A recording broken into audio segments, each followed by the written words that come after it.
វាសួរបងប្អូនទាំងអស់គ្នាដែលបានចូលរួមក្នុងការធ្វើបទបង្ហាញនៅថ្ងៃនេះយើងមានយុសាធម៌មានកិត្តិយសដែលបានអញ្ជើញអ្នកគ្រូ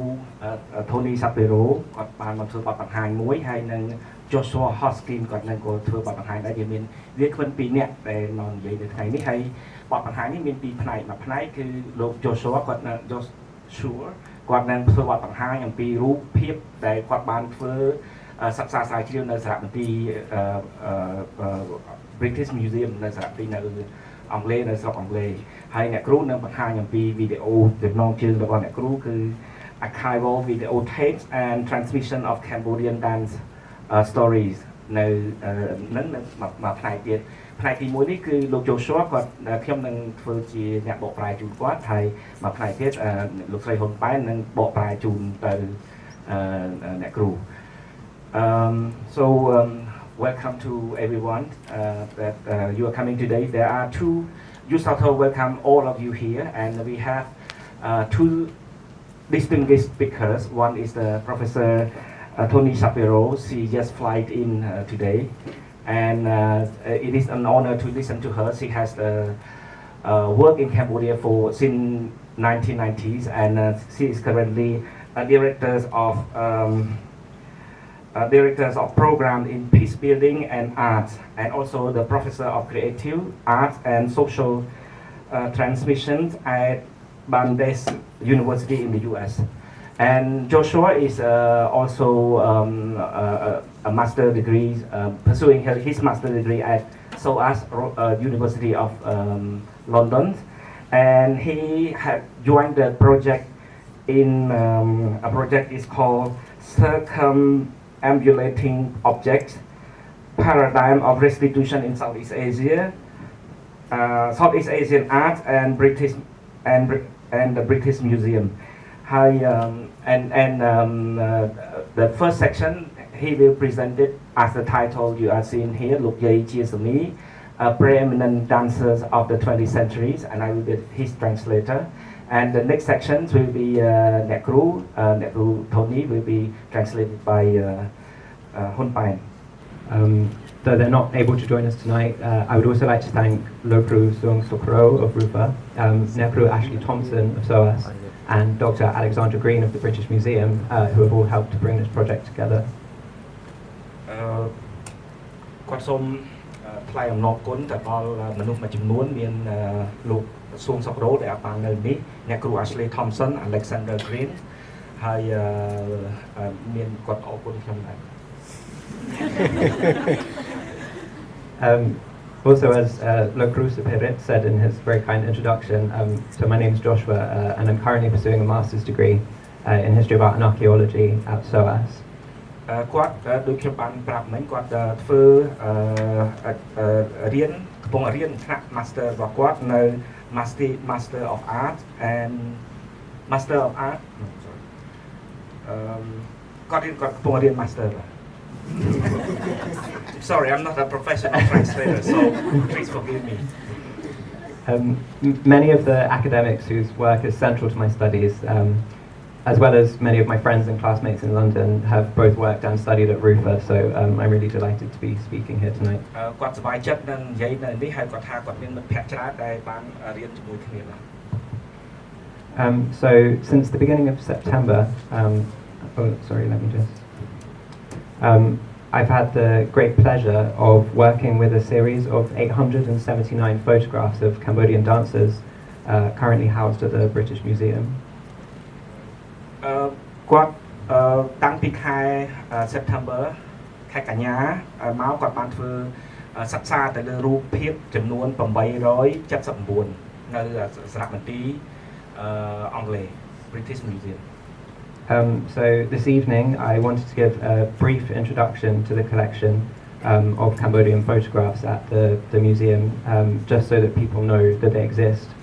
គាត់ចង់បង្ហាញថារូបទាំងអស់ហ្នឹងថ្ងៃនេះគាត់នឹងណែនាំយើងឲ្យស្គាល់រូបទាំងអស់ហ្នឹងឲ្យយើងទាំងអស់គ្នាដឹងថារូបទាំងអស់ហ្នឹងមាននៅកន្លែងសារមន្ទីរអង់គ្លេសហ្នឹងបាទ So the project was part of a collaborative internship between the British Museum and this program, Circumambulating Objects. រូបហ្នឹងគឺមាននៅក្នុងសារមន្ទីរហើយនឹងជាគម្រោងហ្នឹងគឺដែលធ្វើការដោយមានការសហការរវាងសារមន្ទីរអង់គ្លេសហ្នឹងហើយនឹងគម្រោងនេះគេហៅ circumambulating objects ប្រែខ្មែរប្រហែលហ្នឹងមិនប្រែថាម៉េចហ្នឹងអានេះដូច7ហ្នឹង So the project, it's a Getty-funded program which questions systems of valuation, ownership, collecting and power in relation to Southeast Asian art. អានេះគឺគម្រោងដែលគាត់និយាយនេះគឺជាគម្រោងដែលខាង Getty មានអង្គការមួយនៅអាមេរិកឈ្មោះ Getty ហ្នឹងគេជាអ្នកដែលផ្ដល់ថវិកាឲ្យហើយដើម្បីឲ្យមានក្រុមសិក្សាពីលើរូបហ្នឹង Also, I've put the address for the website for the project here, and then more information about the project and other internships can be found on that website. បើសិនជាចង់ជ្រួតជ្រាបច្រើនពីរឿងហ្នឹងសូមកត់ឬមួយក៏ថតទុកទៅព្រោះមានគម្រោងមានអីយើងអាចនឹង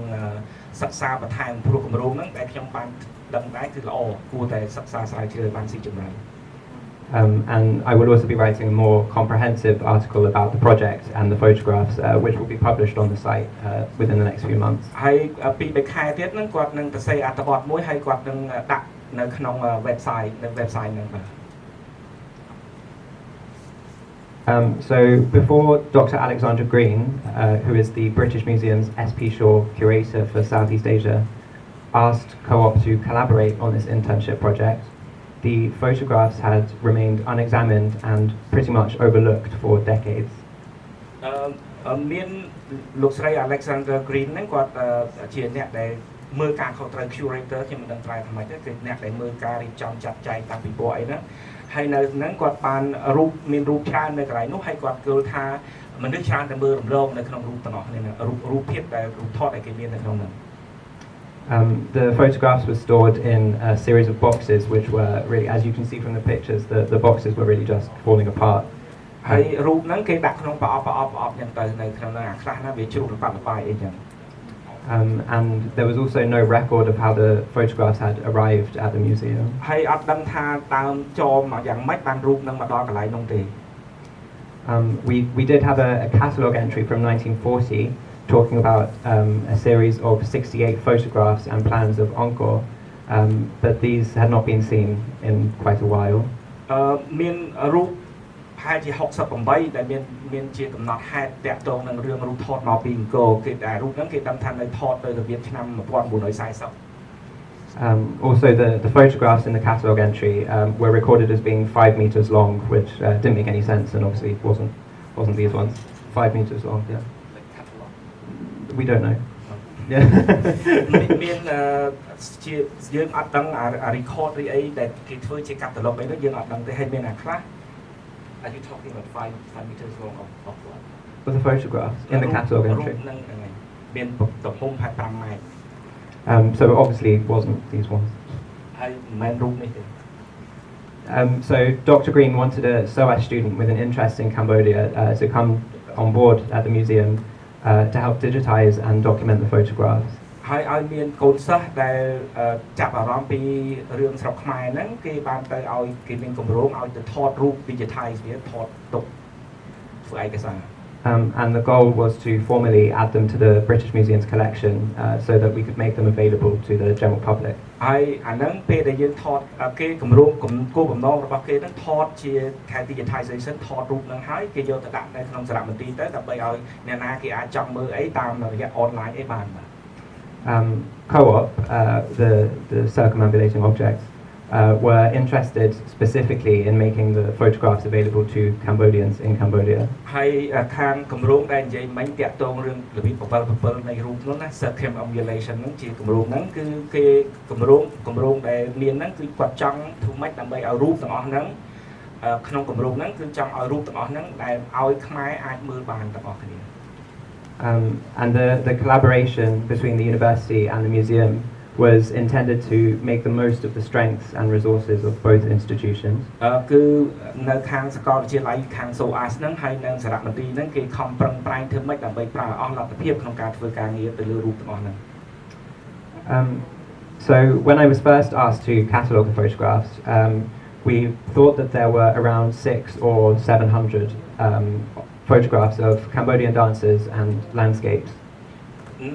តែពេលដែលគាត់ចាប់ផ្ដើមគម្រោងនឹងដំបូងគាត់គេប្រាប់គាត់ថាហើយមានរូប6 700រូបទេនៅក្នុងសារមន្ទីរហ្នឹងហើយដែលតាក់ទងនឹងរឿងអ្នករបាំហើយនឹងទេសភាពទូទៅ But when I sat down to actually count the photographs, we realized that there were actually 1,800, which obviously completely changed the nature of the project. ពេលដែលគាត់ទៅអង្គុយរាប់ទៅមានជាង 1,800 រូបអញ្ចឹងទៅអាការងារហ្នឹងវាកាន់តែគឺថាច្រើន So I organized the photographs into two groups. One group which was temples, landscapes, and museums, and the second group was the Cambodian dancers and their costumes. គាត់ចែកពេលដែលគាត់ធ្វើការសិក្សាទៅលើរូបទាំងអស់ហ្នឹងគាត់ចែកចេញជាពីរប្រភេទមួយប្រភេទគឺសំដៅទៅលើក្រុមសិល្បករហើយនឹងសម្លៀកបំពាក់ហើយមួយផ្នែកទៀតនោះគឺតាក់ទងនឹងទេសភាពតាក់ទងនឹងប្រាសាទហើយនឹងតាក់ទងនឹងរឿងសារមន្ទីរ Obviously we had to be realistic about what could be achieved. I was only doing 10 hours of work a week on this project. So we decided that I was just going to focus on the photographs of dancers. ដោយសារម៉ោងគាត់ត្រូវធ្វើការឲ្យគេហ្នឹងមួយអាទិត្យធ្វើការតែ10ម៉ោងហើយរូបច្រើនពេកអញ្ចឹងទៅអ្វីដែលគាត់ត្រូវផ្ដោតការយកចិត្តទុកដាក់ផ្ដោតការងាររបស់គាត់គឺផ្ដោតទៅលើខាងសិល្បៈអ្នករបាំ We estimated that the digitization would take around 1 month or perhaps longer, and so we realized that we needed to create a project that could be completed within the time frame. អញ្ចឹងដែលគាត់គិតទៅថាថតហ្នឹងត្រូវថតយ៉ាងហោចណាស់មួយខែឬក៏ច្រើនជាងហ្នឹងចឹងគាត់ត្រូវគិតធ្វើម៉េចដើម្បីឲ្យការងារហ្នឹងបានចប់ហើយអាចធ្វើទៅកើត And another goal of the project was obviously to rehouse the photographs and put them in new boxes so that they could be preserved. អញ្ចឹងការងារមួយផ្នែកទៀតរបស់គាត់ហ្នឹងគឺថារូបដែលវាដូចថាដាក់ទៅវាមិនសូវស្រួលអាចនឹងខូចអញ្ចឹងត្រូវធ្វើម៉េចដើម្បីអភិរក្សរូបហ្នឹងដែរដាក់ប្រអប់ថ្មីឬមួយក៏ធ្វើម៉េចនៅក្នុងហ្នឹង It wasn't just a practical decision to focus on the dancers. Cambodian dance was my first introduction to Cambodian art, and I specifically wanted to work with these photographs. Say that again, sorry. So it wasn't just a practical decision to work with these photographs. រឿងហ្នឹងមិនមែនថាដោយសារជារឿងគឺថាជាក់ស្ដែងចាំបាច់ត្រូវធ្វើ practical ទេតែធ្វើការលើរូបទាំងអស់ហ្នឹង Because Cambodian dance was my first introduction to Cambodian art. So ហើយអ្វីដែលគាត់ចាប់ផ្ដើមចាប់អារម្មណ៍មុនដំបូងគេហ្នឹងគឺរឿងរបាំហ្នឹងឯងអញ្ចឹងគាត់ចូលទៅតាមហ្នឹងដែរ So sorry. It was immediately obvious that the collection included 138 photographs of Loye Jisami. នៅក្នុងរូបហ្នឹងគឺដល់ពេលគាត់មើលទៅមាន138រូបលោកអ្នកគ្រូជាសមី who, as most of you know, was one of the most prominent dancers of the 20th century. នៅក្នុងសតវត្សទី20លោកយាយជាអ្នកដែលរបាំដែលល្បីជាងគេ We also realized that the photographs were from the same series as 12 photographs of Loye, which are held in the archives of the National Portrait Gallery. The National Portrait Gallery. មានរូបពីរដណ្ដប់ទៀតនៅកន្លែងមួយដែលគាត់ថាមិញហ្នឹងស្អី National Archive of Portrait Gallery កន្លែងហ្នឹងនៅមានកន្លែងមួយទៀតនោះគេតម្កល់ដែរមានរូបពីរដណ្ដប់ទៀត So the photograph on the left is one of ours at the British Museum. On the right is one of the ones at the Portrait Gallery. មួយនៅដែលយើងនៅខាងស្ដាំនេះគឺរូបដែលនៅក្នុងសារមន្ទីរអង់គ្លេសហើយនៅមួយទៀតនោះនៅអាកន្លែងគេតាំងនៅថែបនៅ gallery មួយទៀតនៅកន្លែង gallery មួយទៀត The National Portrait Gallery had said that the photographs were taken by a man named Sir Gerald Kelly. មានរូបដែលដាក់តាំងនៅអាកន្លែងវិចិត្រសាលគេប្រែថាវិចិត្រសាល gallery ហ្នឹងវិចិត្រសាលដែលតាំងរូបមនុស្សហ្នឹងមានម្នាក់នោះគាត់ឈ្មោះស្អីគាត់ថាមិន Sir Gerald Kelly. His name. He was the former president of the British Royal Academy of Arts. គាត់ជាប្រធាន Royal Academy of Arts នៅនេះគឺអតីតប្រធាន The National Portrait Gallery photographs were included with Sir Gerald Kelly's travel photography. កំប៉ែត names but គាត់ថារូបហ្នឹងមានម្នាក់ទៀតនោះគាត់បានថតដែរ And when I went to see them at the National Portrait Gallery, it was obvious that they were part of the same collection. They had the same numbers written on the back. ពេលដែលគាត់ទៅមើលទៅផ្ទៀងផ្ទាត់ទៅពីរហ្នឹងមានលេខមានអីដូចគ្នាប្រហែលគ្នាដែលកប់នៅពីក្រោយរូបថតហ្នឹង However, we still didn't know when the collection was separated or why the photographs of Cambodia and Vietnam were given to the British Museum. ទីមួយអត់ដឹងថាពេលណាដែលគេចែករូបហ្នឹងទៅមួយទៅខាង gallery មួយទៀតមកខាងសារមន្ទីរហ្នឹងទេហើយមួយទៀតមិនដឹងជាបែងចែកគេឲ្យទៅពីខាងវៀតណាមអីយ៉ាងម៉េចដែរ But just as a side note, I asked the National Portrait Gallery to finish their digitization of the photographs of Tismi. ហើយគាត់បានស្នើសុំឲ្យខាងវិចិត្រប្រសាល National ស្អីណាមិញហ្នឹងដើម្បីឲ្យថតឲ្យបញ្ចប់រូបរបស់លោកស្រីជាសមីហ្នឹង So their 12 photographs are now available online. I put the link to the photographs there. ហើយបើសិនជាចង់ដឹងរូបពីតំណប់ហ្នឹងនៅកន្លែងណាថតទុកទៅហើយចូលទៅអាចឃើញរូប12ហ្នឹងហើយព្រោះឥឡូវនេះគេដាក់បង្ហោះ So when I spoke with Richard Blurton, who was the former curator for Asia at the British Museum, គាត់និយាយជាមួយនឹង Richard Blurton, ហើយគាត់ដែលជាអ្នកមើលការតាំងពិព័រណ៍ស្អីនៅ British Museum ពីមុន he thought that the photographs had been given to the museum by the EFEO. រូបទាំងអស់ហ្នឹងតាមតែគាត់អ្នកដែលគាត់ធ្លាប់ធ្វើការនៅហ្នឹងគាត់ថារូបហ្នឹងប្រហែលជាខាងសាលាបារាំងចុងបូព៌ាអ្នកឲ្យ This seemed possible because some of the boxes were labelled EFEO. ហើយដែលប្រហែលជារូបហ្នឹងគឺខាងសាលាបារាំងហ្នឹងសាលាបារាំងចុងបូព៌ាខាង EFEO ហ្នឹង Eco from Side Expand Version ហ្នឹងគាត់ឲ្យទៅដោយសារគាត់ទៅមើលនៅក្នុងប្រអប់ទាំងអស់ហ្នឹងមានអក្សរមានដាក់ EFEO ចឹងដែរ But when I spoke to archivists and academics working with the EFEO archives, they didn't have any record of photographs given to the museum. ពេលដែលគាត់និយាយជាមួយអ្នកដែលគេរៀបចំចាត់ចែងទុកដាក់ឯកសារចាស់ៗហ្នឹងគេហៅ archivist ហ្នឹងរៀបចំឯកសារបណ្ណាសាឋានហ្នឹងបណ្ណាសាររៈហ្នឹងគាត់ថាគេអត់មានព័ត៌មានអីតាក់ទងនឹងរូបថតទាំងអស់ហ្នឹងទេ And also they had no record of contact with Gerald Kelly. ហើយគាត់អត់មានអ្នកទាំងអស់គ្នាហ្នឹងគាត់អត់មានទំនាក់ទំនងឬលេខតាក់ទងអីជាមួយនឹង Gerald Kelly ខ្ញុំឃើញឈ្មោះហើយ So I looked back at the landscape photographs and realized that actually I'd missed the fact that it was two collections of photographs. ពេលដែលគាត់មើលទៅនៅក្នុងរូបទៅមើលរូបទេសភាពទៅគាត់មើលទៅគាត់គិតថាគាត់ឃើញថារូបហ្នឹងមានពីរសាមុជ័យពីរផ្សេងគ្នា collection ហ្នឹងឆាត់សាមុជ័យ So the majority of the encore photographs were most likely from an older series. គាត់ថារូបដែលតាក់ទងនឹងដែលថតជាប់ជាមួយនឹងនៅក្នុងតំបន់អង្គរស្អីហ្នឹងគឺជារូបដែលគេឲ្យទៅពីមុនមក old series ដែលគេឲ្យទៅពីមុនណា And a note in one of the boxes suggested that they may have been taken by Georges Planté, the French photographer known for his popular images of French Indochina. ប្រហែលជាម្នាក់ George Planté គាត់យកទៅ So the photographs of the dancers and the Vietnamese landscapes can definitely be credited to Kelly. Sorry. រូបដែលទេសភាពនៅស្រុកយួនហ្នឹងហើយនឹងរូបសិល្បករដែលរាប់ហ្នឹងគឺរបស់លោក Kelly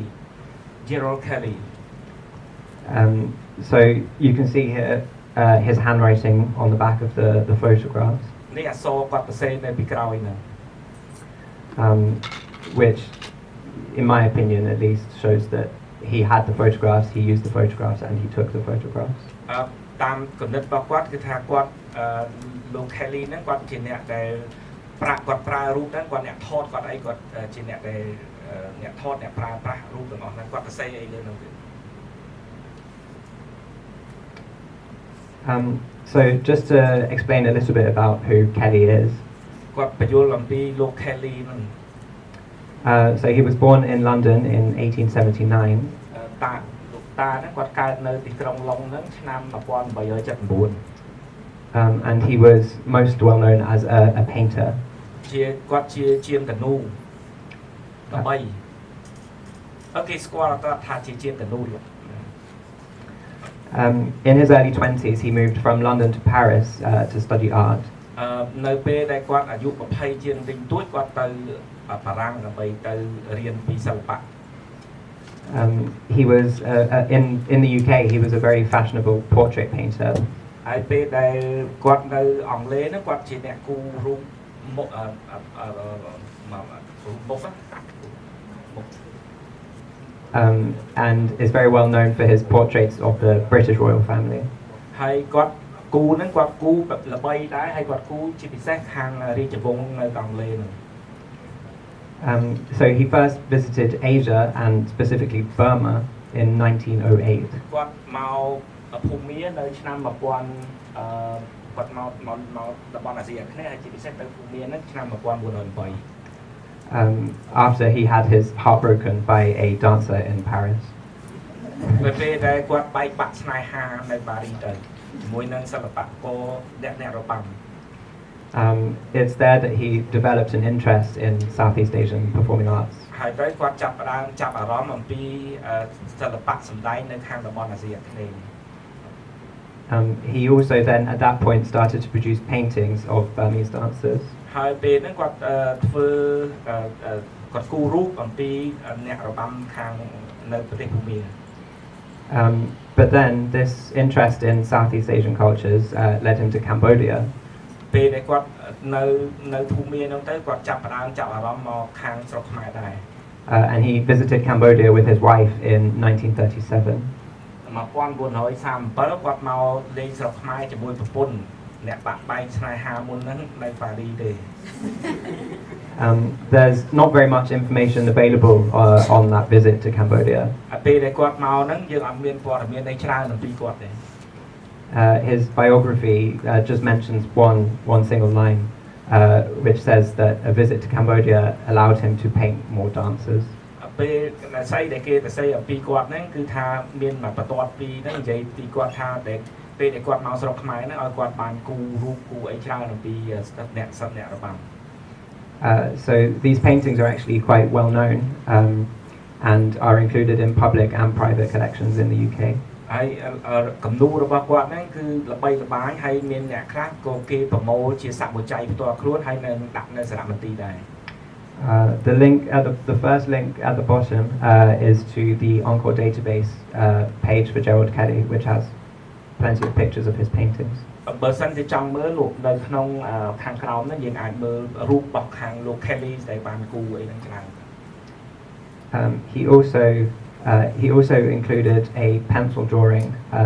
called Sem, a Cambodian dancer, in a coronation gift to Elizabeth II of the United Kingdom. គាត់បានគូរូបគូខ្មៅដៃគូមានខ្មៅដៃទៅហើយបានប្រគល់ទៅឲ្យថ្វាយទៅព្រះម្ចាស់ក្សត្រី Elizabeth, which is the pencil drawing on the right hand side. នៅខាងស្ដាំនោះរូបនៅខាងស្ដាំនោះ And so from these comparisons of the images and others, we reckon that these photographs rather, were references for his paintings. អញ្ចឹងពេលដែលយើងមើលទៅរូបដែលគាត់ថតតាំងប្រមាណហ្នឹងគឺជារូបដែលគាត់សម្រាប់ឲ្យគាត់យកទៅគូចេះតែមុខបានខ្ញុំប្រែទៅខៅអត់ On the back of the photographs, there were also these sketches and traces of paint. មាននៅខាងរូបនៅពីក្រោយហ្នឹងក៏មានគេគូជាហេតុដែរ And he also made measurements of the dancers and their costumes. ហើយគេគាត់វាស់ដូចមានកម្ពស់អ្នករបាំហើយនឹងសម្លៀកបំពាក់របស់អ្នករបាំដែរ So we think that these exact photographs were the ones that he was using in his studio. អញ្ចឹងរូបហ្នឹងយើងអាចដឹងថាជារូបដែលគាត់ប្រើនៅក្នុងកន្លែងដែលគាត់គូររូប studio គាត់ This might also explain Kelly's documentation of costumes and choreography from every angle. អញ្ចឹងក៏ឲ្យគាត់បានដឹងអំពីលោក Kelly ហ្នឹងគាត់បានមានមើលសម្លៀកបំពាក់ហើយនឹង choreography អាកាយវិការរបាំអីហ្នឹងមើលពីគ្រប់ជ្រុង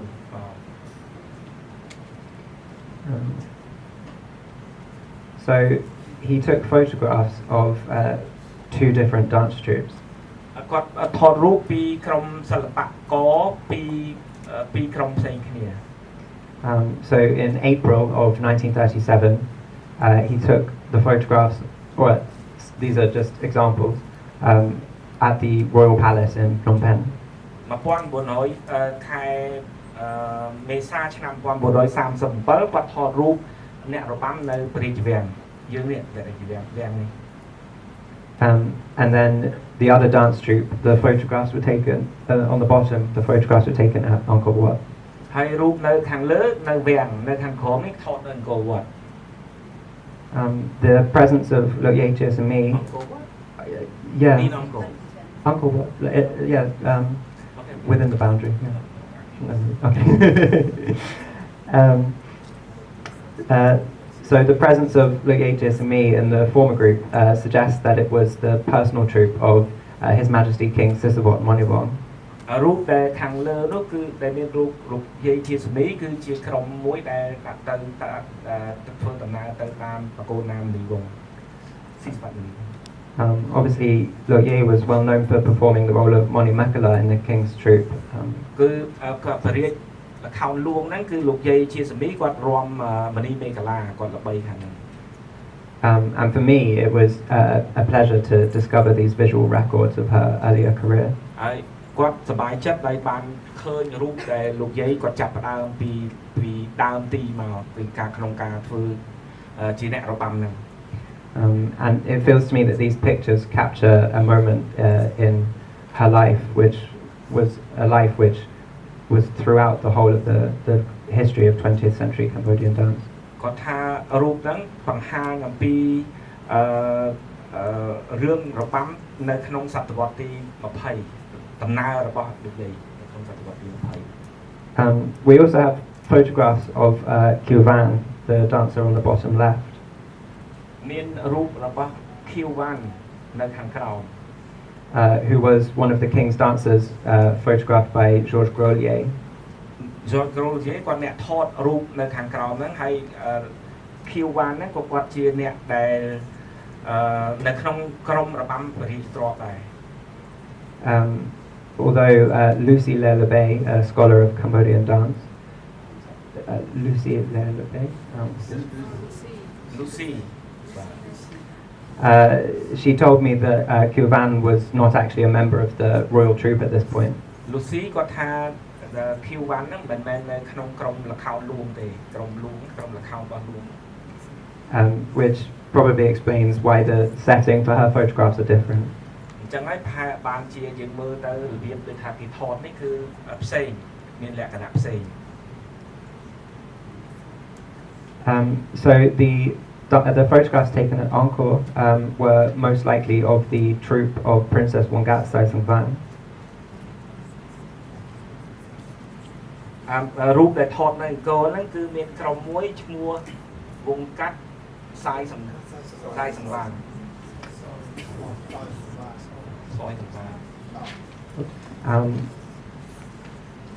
Thank you. Who was best known for representing Cambodia at the 1930 Colonial Exposition in Paris. គាត់នឹងល្បីដោយសារមានទៅបង្ហាញអំពីសិល្បៈខ្មែរនៅស្រុកបារាំងពេលដែលមានគេធ្វើពិព័រណ៍នៅស្រុកបារាំង The writer Harriet Ponder describes a performance by the Princess's troupe for tourists at Angkor Wat. The writer Harriet Ponder describes a performance by the princess's troupe for tourists at Angkor Wat. មានអ្នកនិពន្ធម្នាក់ឈ្មោះ Harriet Ponder គាត់បានធ្វើរៀបរាប់អំពីរឿងអ្នករបាំទាំងអស់ហ្នឹង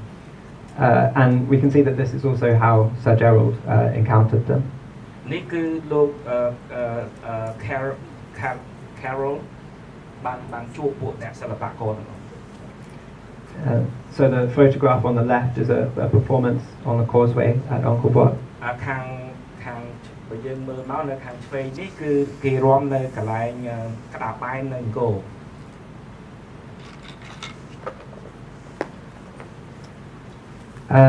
So throughout this project and in the images, Kelly has been as present as the dancers. នៅក្នុងរូបថតទាំងអស់ហ្នឹងគឺលោក Kelly ហ្នឹងគឺថាដូចថាមានវត្តមានរហូតជាមួយនឹងសិល្បករទាំងអស់ហ្នឹង The nature of his images suggests his primarily aesthetic interest in the subjects. គឺរូបថតទាំងអស់ហ្នឹងបង្ហាញអំពីគាត់ចំណង់ចំណូលចិត្តគាត់ដែលគាត់ចង់អំពីមើលអំពីសោភ័ណភាពរបស់សិល្បករអី He also incorporated his work as a painter into the staging of the scenes he photographed. គាត់យកជំនាញដែលគាត់ខាងគូរូបហ្នឹងគាត់ដាក់ទៅឲ្យខាងអ្នករបាំនឹងសម្រាប់ថត And his images sometimes depict Cambodian dance through a European lens. ហើយពេលអញ្ចឹងដែលរូបថតរបស់គាត់ហ្នឹងបង្ហាញអំពីអ្នករបាំសិល្បៈអ្នករបាំខ្មែរហ្នឹងតាមការមើលឃើញរបស់ពួកខាងអឺរ៉ុប But he's managed to create a remarkably comprehensive record of costumes, choreography, and of the individual women. គាត់បានធ្វើដូចថាបានថតបានចងក្រងឯកសារច្រើនតាក់ទងនឹងសម្លៀកបំពាក់តាក់ទងនឹងកាយវិការហើយនឹងតាក់ទងនឹងបុគ្គលម្នាក់ៗនៅក្នុងនោះដែរសិល្បករម្នាក់ៗនៅក្នុង Unlike Georges Grolier, he didn't seem to have an interest in dance per se. ដោយលោក Georges Grolier គាត់ដូចថាមិនសូវជាអ្នកចាប់អារម្មណ៍រឿងរបាំនឹងតែហ្មងទេពេលដែលយើងធ្វើនឹងយករូបទាំងអស់ហ្នឹងមកឲ្យស្រុកខ្មែរវិញ digitize. We hope that the archive can become a valuable cultural resource for dancers, scholars, and the general public. ហើយគាត់យល់ថាពេលដែលគេយករូបទាំងអស់ហ្នឹងមកវិញហ្នឹងខាងសិល្បករស្អីជាប្រភពដែលមានសារៈសំខាន់មានប្រយោជន៍សម្រាប់សិល្បករយើងនិងអ្នកស្រាវជ្រាវឯផង So just as Lok Ye Chesami connects the past, present, and future of Cambodian dance. ដោយលោកយាយជាសមីអញ្ចឹងគឺថាគាត់ភ្ជាប់ពីគាត់ជាអ្នកដែលភ្ជាប់ទំនាក់ទំនងអតីតបច្ចុប្បន្ននិងអនាគត We hope that the memories archived in these photographs can contribute in some small way to the knowledge of Cambodian dance. គាត់យល់ថារូបទាំងអស់ហ្នឹងអាចនឹងចូលរួមចំណែកជាផ្នែកណាមួយតែក្តីច្រើនក្តីទៅក្នុងផ្នែកវិទ្យាសាស្ត្រ It seems very appropriate that Lok Ye Chesami should be present in these images. ដូចថាសំរុំហើយដែលមានរូបលោកយាយជាសមីនៅក្នុងរូបទាំងអស់ហ្នឹង Just as she was present throughout the story of 20th century dance. ដូចដែលគាត់មានវត្តមាននៅក្នុងដែលគេនិយាយអំពីគាត់ហ្នឹងនិយាយពីរបាំគឺគាត់និយាយក្នុងសតវត្សទី20ហ្នឹងគឺថាគេនិយាយពីរបាំគឺនិយាយពីលោកយាយជាសមី We hope that the photographs represent a continuation of her legacy of reconstruction and revitalization of Khmer dance. សង្ឃឹមថារូបទាំងអស់ហ្នឹងគឺចូលរួមចំណែកក្នុងការធ្វើឲ្យរស់ឡើងវិញនៅក្នុងសិល្បៈខ្មែរ As well as a continuation of her transmission of knowledge and tradition. និងជាការបន្តវេននៅចំណេះដឹង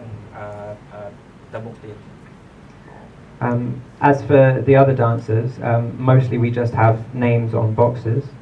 មានអ្នកសិល្បករផ្សេងទៀតគឺនៅក្នុងប្រអប់ហ្នឹងគេមានសរសេរឈ្មោះប្រអប់ដែលគាត់បង្ហាញពីដើមមកមានសរសេរឈ្មោះហ្នឹង The costumes and the makeup,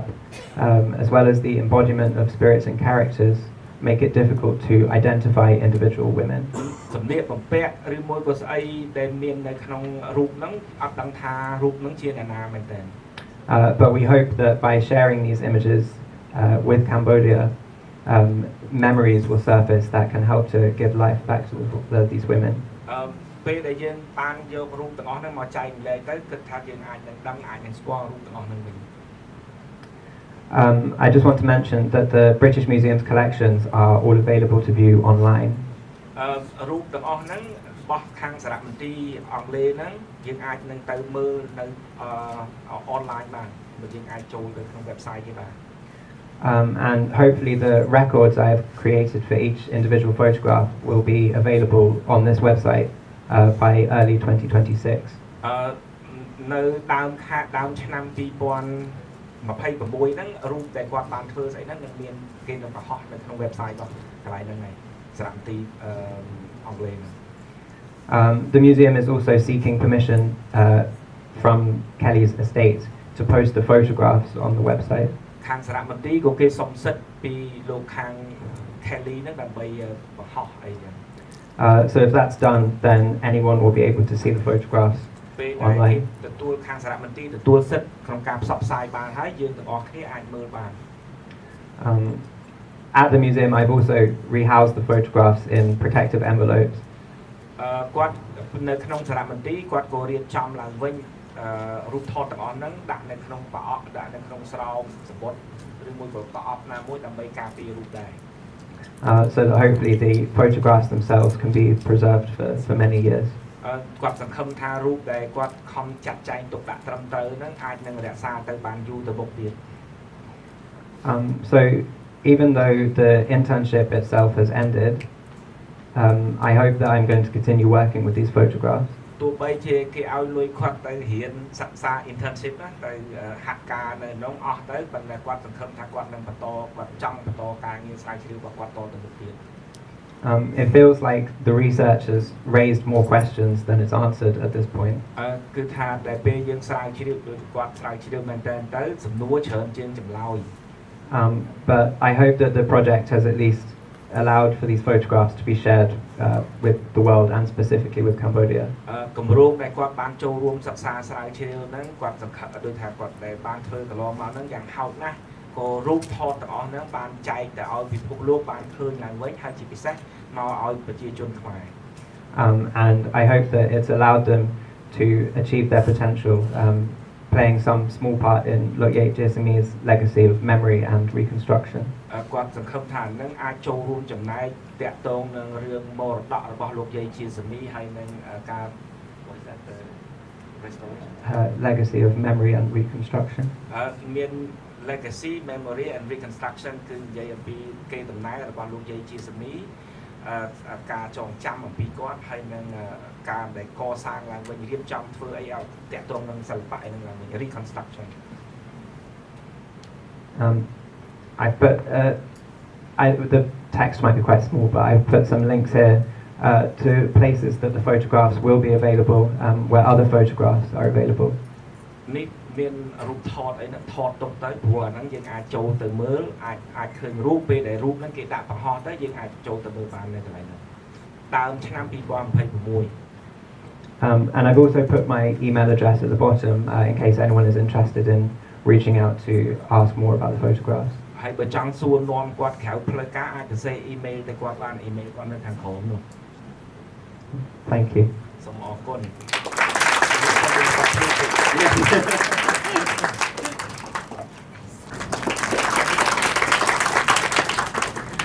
It's a wonderful honor to be here. Before we start the presentation, it's a wonderful honor to be here. And before we start the presentation, I just want to thank some very special people in the audience. សូមអ្នកទាំងអស់គ្នាមុននឹងខ្ញុំចាប់ផ្ដើមបញ្ចាំងវីដេអូនេះខ្ញុំចង់ជាឱកាសដើម្បីណែនាំមនុស្សសំខាន់ខ្លះនៅក្នុងដែលកំពុងអង្គុយនៅទីនេះ Joshua just spoke about Lokyay Jiasami and some of her importance in the 20th century. Joshua ទៅតែបាននិយាយអំពី Lokyay Jiasami នៅសតវត្សទី20 And in the audience we have some students of Lokyay Jiasami and I would like to ask them to stand up please. ហើយនៅក្នុងអ្នកទាំងអស់គ្នាទីនេះមានកូនសិស្សលោកយាយជាសាមីដែលខ្ញុំសូមអនុញ្ញាតសូមឲ្យអ្នកទាំងអស់គ្នាក្រោកឈរឡើងអ្នកណាដែលជាកូនសិស្សលោកយាយជាសាមី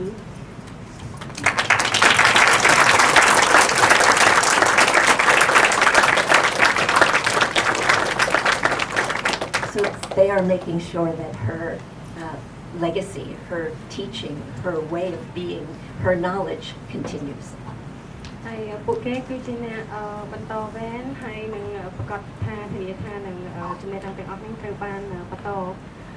មួយចំនួនទៅមួយចំនួន So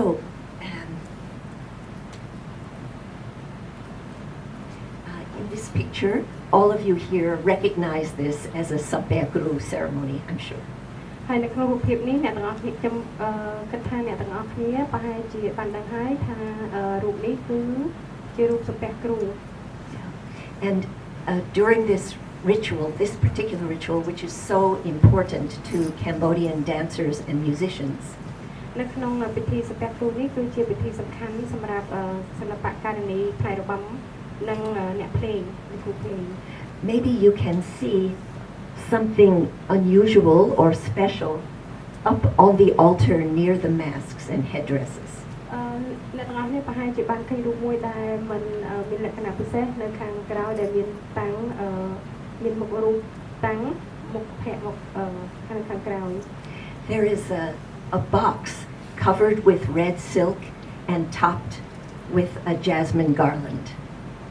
I'm sorry it's a red box Yes, red box. គឺជាប្រអប់ពណ៌ក្រហមដែលមានកម្រាជាសូត្រពណ៌ក្រហម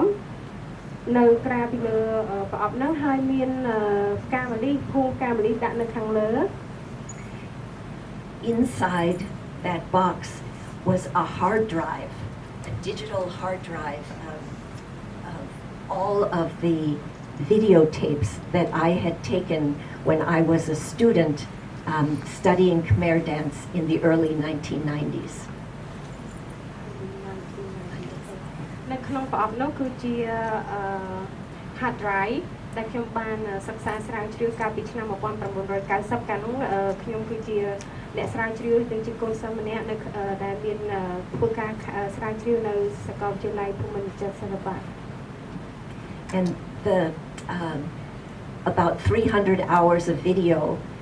were being returned to Cambodia and are now in the Bopana Audiovisual Center. ហើយប្រហែលជា300វីដេអូជាងដែលបានប្រគល់ជូនមជ្ឈមណ្ឌលបុផាណានៅសប្តាហ៍នេះដែលបានធ្វើនៅកន្លែងនោះថែរក្សានៅកន្លែងនោះ Just another picture of the Sampaya Guru ceremony. Well, after the Sampaya Guru ceremony, it was my wish that dancers in Cambodia would find ways to use the videotapes to keep JSME and other dancers'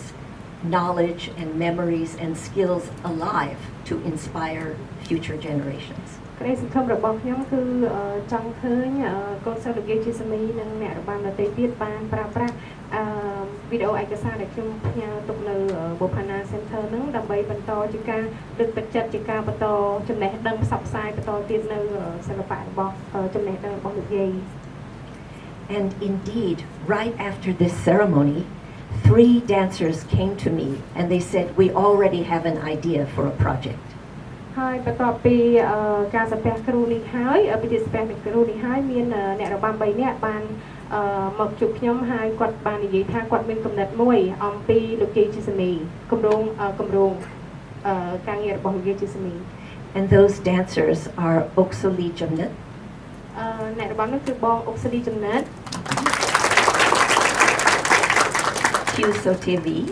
បងគូទីធីវី and Gail Bora, who is now in the United States. ហើយបងកែវបូរ៉ាឥឡូវនេះគាត់កំពុងតែរស់នៅសហរដ្ឋអាមេរិក So they had an idea, and together with dancers Cambodian dancers in France, Canada, the United States, and Cambodia, we created a project. ហើយគំនិតទាំងអស់ហ្នឹងគឺប្រមូលផ្ដុំលោកកូនសិស្សលោកយាយមីទាំងអស់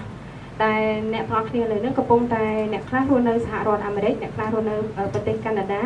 អ្នកខ្លះរស់នៅប្រទេសបារាំងហើយអ្នកខ្លះរស់នៅប្រទេសកម្ពុជាដើម្បីមកជួបជុំគ្នាក្នុងពេលតែមួយ What we did was all met together to watch some clips just like you're watching now. We sat on the stage and we watched some of the old footage of JSME teaching, speaking, demonstrating. ហើយអ្វីដែលនៅក្នុងគម្រោងការងាររបស់លោកយាយជាសមីនេះគឺមានន័យថាពួកយើងជួបជុំគ្នាអង្គុយនៅលើឆាកនេះមើលវីដេអូចាស់ៗរបស់លោកយាយដូចតែពេលឥឡូវនេះយើងកំពុងតែមើលអញ្ចឹងហើយកាលនោះគឺពួកក្រុមអ្នករបាំកូនសិស្សលោកយាយនេះទាំងអស់ហ្នឹងអង្គុយនៅលើឆាកនេះជុំគ្នាទាំងអស់គ្រប់ជំនាន់រហូតតាំងពីជំនាន់មុនរហូតដល់ជំនាន់ចុងក្រោយដែលមានខ្ញុំនៅទីនោះដែរសូមឱកាសនៅអង្គុយទីនេះហើយបានមើលវីដេអូឯកសារចាស់ៗរបស់លោកយាយជាសមី Yes, and as Ban said, she was among them, among the students of Logie JSME who sat and watched the old footage and then asked each other questions, told each other stories that they had never heard before. ហើយអ្វីដែលពួកយើងធ្វើហ្នឹងគឺពួកមិនត្រឹមតែពួកយើងមើលវីដេអូចាស់ៗរបស់លោកយាយទេប៉ុន្តែពួកយើងមានឱកាសអាចសួរសំណួរគ្នាទៅវិញទៅមកតែពួកយើង I'm sorry I forgot. Can you just repeat it again? You were exactly right. They watched it so that they could then ask each other questions and tell each other stories that they hadn't shared before. ពួកយើងមើលវីដេអូហ្នឹងហើយពួកយើងមានឱកាសសួរគ្នាទៅវិញទៅមកនៅអ្វីដែលពួកយើងចង់ដឹងអំពីវីដេអូហ្នឹងនឹងពាក់ព័ន្ធពីការចងចាំអ្វីៗទាំងឡាយពីលោកយាយនេះ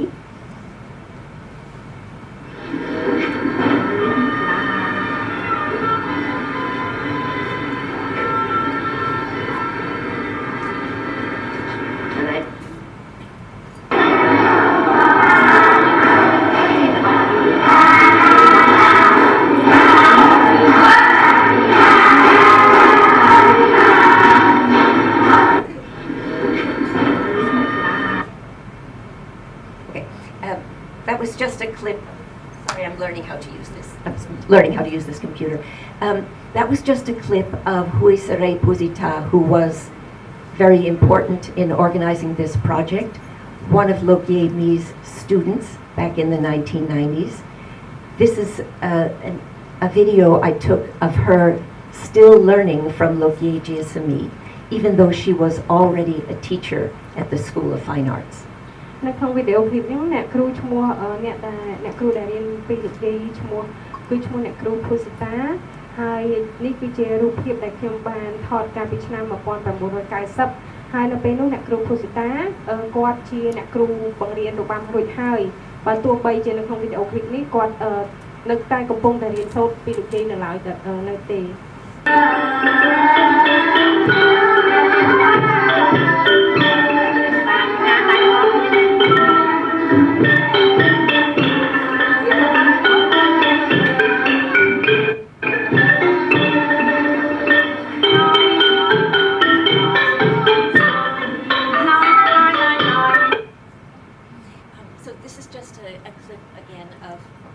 This is just a clip again of Logie JSME. You saw her in the photographs as a very young dancer, and here she is in the 1990s, arthritic knees, very difficult to stand up, sit down, and still moving with the students. And here she is training Oksali Jumnut, who we just met moments ago. ដូចអ្នកទាំងអស់គ្នាបានឃើញនៅក្នុងវីដេអូនេះគឺលោកយាយជាសមីបានបង្ហាត់បង្រៀនកូនសិស្សក្មេងៗនៅឆ្នាំ1990ហើយបើទោះជាលោកយាយមានការពិបាកក្នុងការអង្គុយចុះឬក៏ក្រោកឡើងដោយសារលោកយាយចាស់ជរាក៏ប៉ុន្តែលោកយាយនៅតែខំប្រឹងបង្ហាត់បង្រៀនកូនសិស្សហើយនៅក្នុងរូបនេះកូនសិស្សរបស់លោកយាយគ្រូបំបញ្ញមិញហ្នឹងគឺបងអុកស្លីចំណិតដែលអ្នកទាំងអស់គ្នាបានទៅជួបមិញដែរគាត់មានវត្តមាននៅទីនេះ And Logie JSME was tireless. She taught at the school, as we saw a moment ago, but she also taught students at her home. And now we're going to see a clip of her teaching Galbora the role of Moni Mekala. And Joshua mentioned that she was known for that special role.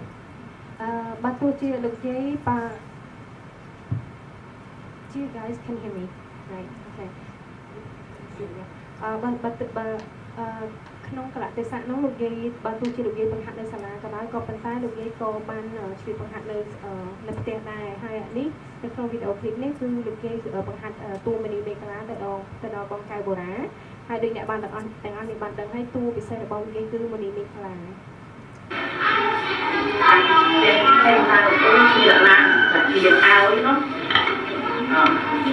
chị màu tay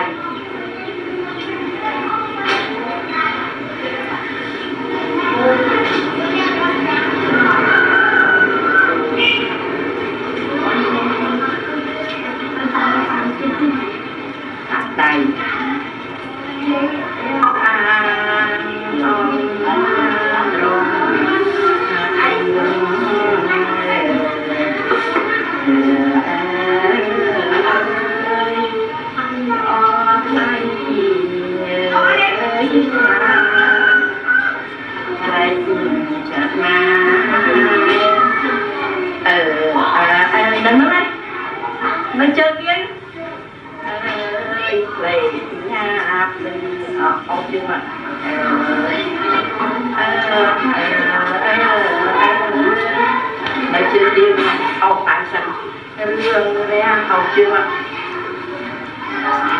kênh Ghiền Mì Gõ để không bỏ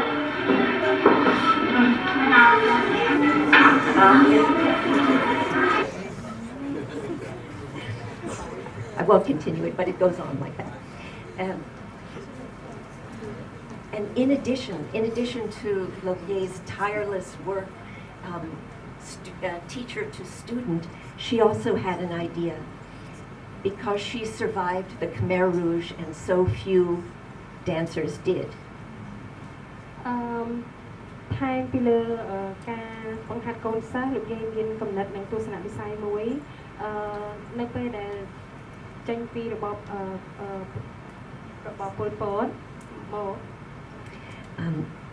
She recognized that she was among the few who remained, and she decided to start a project to document in writing descriptions of every gesture and movement.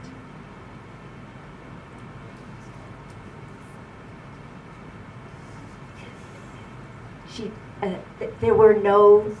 There were,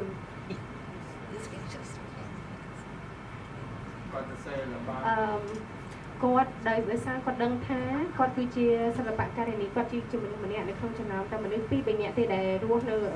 រស់សល់ពីជំនាន់ពលពតអញ្ចឹងហើយគាត់ក៏ចាប់ផ្ដើមការងារមួយសំខាន់ជាគម្រោងការងារដែលសរសេរ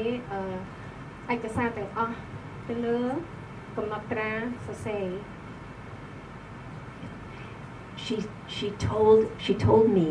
that this was not ever to take the place of the importance of the teacher-student relationship. Everyone must learn from a teacher. គាត់ថាការសរសេរឯកសារចុះនៅលើជាសំណេរមិនមែនជាការជំនួសរវាងការរៀនសូត្រអំពីផ្ទាល់អំពីកូនសិស្សទៅនឹងគ្រូទេពីព្រោះការរៀនសូត្រពីផ្ទាល់ពីគ្រូទៅនឹងសិស្សគឺมันអាចជំនួសបានឡើយ However, she said it could add to that relationship because when the teachers take the time to describe gestures and movements in words, they are taking the knowledge into their bodies in one extra way. មានន័យថាគ្រាន់តែជាការបន្ថែមទៅដល់កូនសិស្សបន្ថែមចំណេះទៅឲ្យកូនសិស្សដើម្បីកសាងទំនាក់ទំនងមួយយ៉ាងនៅក្នុងខ្លួនកូនសិស្សពីលើការរៀនផ្ទាល់ជាមួយគ្រូហើយនឹងនៅពេលដែលបន្ទាប់ពីធម្មតាកាលណាយើងរៀនផ្ទាល់ជាមួយគ្រូហើយយើងទៅសេអ្វីដែលយើងរៀនពីគ្រូហ្នឹងគឺជាការបន្ថែមចំណេះទៅលើអ្វីដែលគ្រូបានបង្រៀនផ្ទាល់ហ្នឹងតែម្ដងវាជាទំនាក់ទំនងពិសេសម្យ៉ាងហើយនឹងជាការចងចាំមួយដ៏មុតមាំដែលអ្នករបាំត្រូវមាននេះជាទស្សនវិស័យរបស់លោកយាយ This is a short clip of Lok Ye with dancers including Somsatya and Himnala, who are here now, looking at photographs of each gesture and describing them in words. នេះគឺជាវីដេអូឃ្លីបរបស់លោកយាយជាមួយអ្នកគ្រូសំសាធ្យាដែលអ្នកគ្រូមានវត្តមាននៅទីនេះហើយ I'm sorry ហើយនឹងអ្នកគ្រូហំណាឡាអ្នកគ្រូក៏មានវត្តមាននៅទីនេះដែរ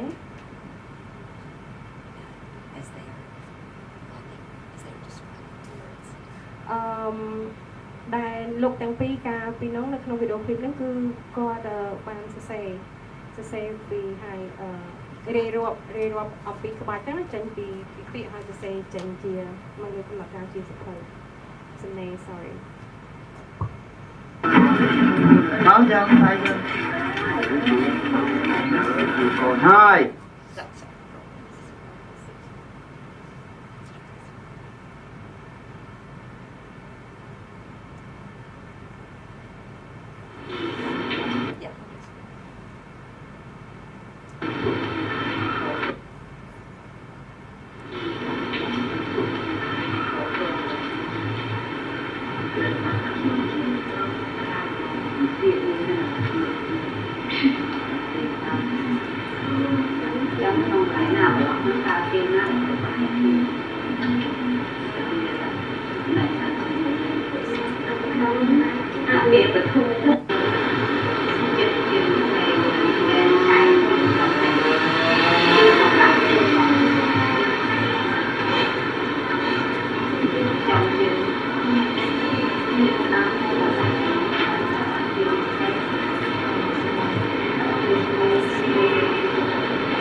will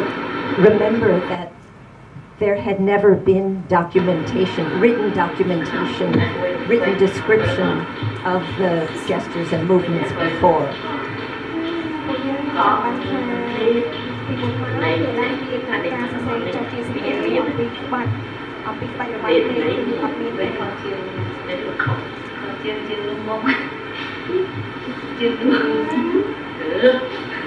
từ chừng ngã ở mưa nên rất là điên ăn không mà chọn dữ lắm.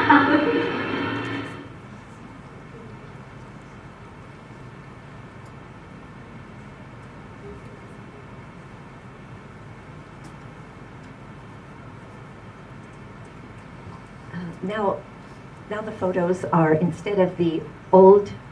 videos from the 1990s, I'm going to show you the project that Hun Pan and I and the rest did together in 2023. ឥឡូវនេះយើងបានមកដល់គម្រោងដែលយើងបាននិយាយមិញហ្នឹងថាកូនសិស្សលោកគីមីបានមកជួបជុំគ្នានៅមួយឯកសារហ្នឹងដែលមានខ្ញុំហើយនិងកូនសិស្សលោកគីមីនៅទីនេះមានវត្តមាននៅក្នុងនោះដែរ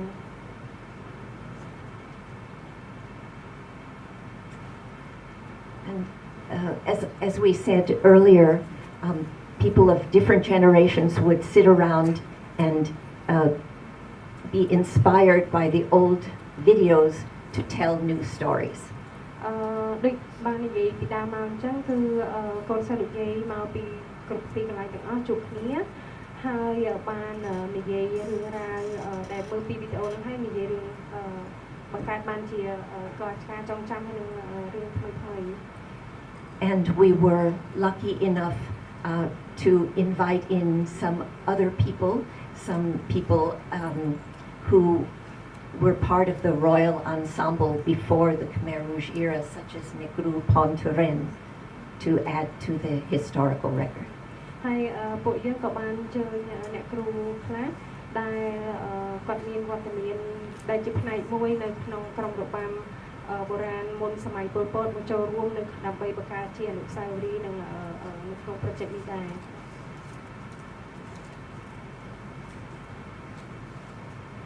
Just a few more pictures of this.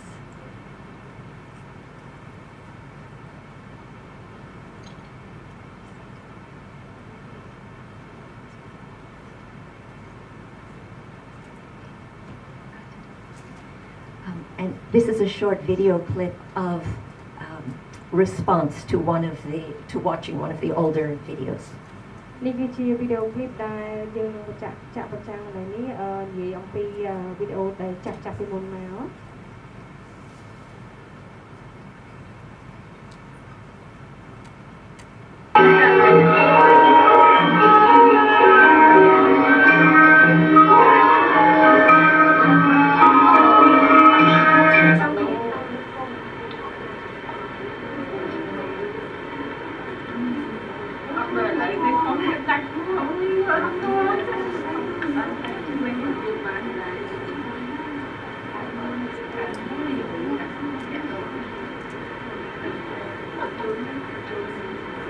mình ai kẹp bàn nó phê nó phê nó màu nó để tin nó phê nè mình bàn ròn này chụp một tụ ai chứ bay đang chụp cái mi này cái này cũng mặc đi trong kẹp ha mặc mi mày rong mặc mi mày. In this clip, Nekru Rohyaran, who is here with us today, is watching a video of herself rehearsing in front of Princess Bopa Devi and Logie Jesami. And Hun Pan, who is in black in the video, asked emotionally, how did you feel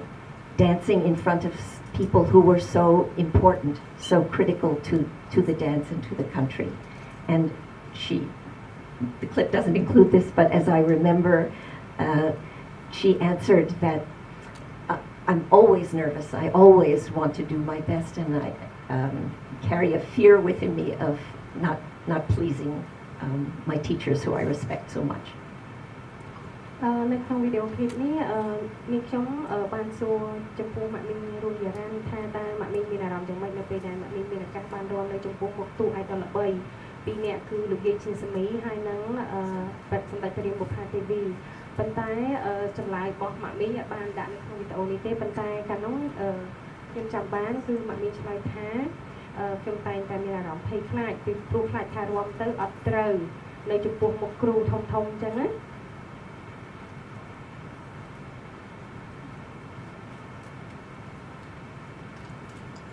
In this clip, Gail Bora and Oxalit Jumlit are telling a story of something very important and actually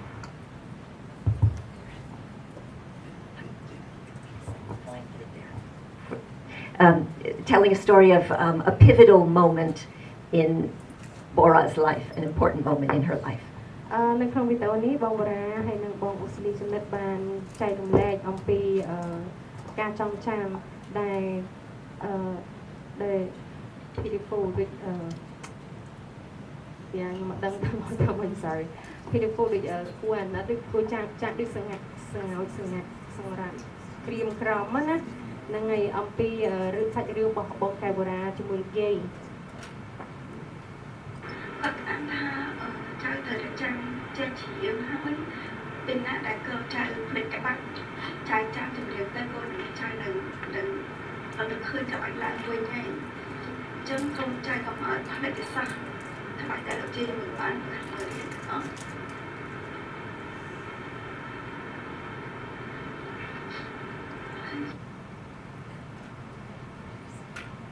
I won't play the whole thing just to get through this more quickly, but Bora is explaining that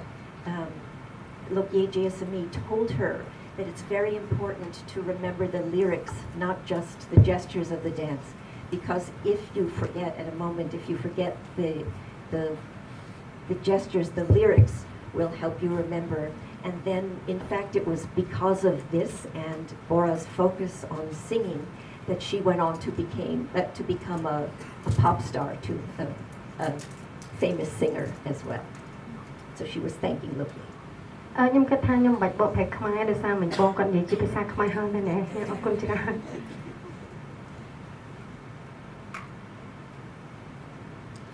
So we mentioned earlier that dancers had come from several countries to join in, and this is Mom Ganika, who is actually Lokye Jayasamy's granddaughter. She lives in France now. She was in the videos from the 1990s, and she brought her students from France with her so that they could experience this project and learn from everyone as well. ដោយដែលខ្ញុំបានបញ្ជាក់កាលពីដើមឡើងមកអញ្ចឹងមានន័យថាកូនសិស្សលោកយាយបានប្រមូលផ្ដុំគ្នាពីប្រទេសប្រាំងអាមេរិកហើយនិងកាណាដានិងនៅក្នុងប្រទេសកម្ពុជាហើយនេះគឺជាបងស្រីកានិកាគាត់គឺជាចៅរបស់លោកយាយមីហើយក៏ជាកូនសិស្សលោកយាយមីដែរហើយនៅក្នុងឱកាសជួបជុំនោះគាត់ក៏បាននាំកូនសិស្សគាត់ពីប្រទេសប្រាំងដើម្បីមកចូលរួមដើម្បីចែករៀនសូត្រនិងឆ្លងកាត់បទពិសោធន៍មួយនេះដែរចា៎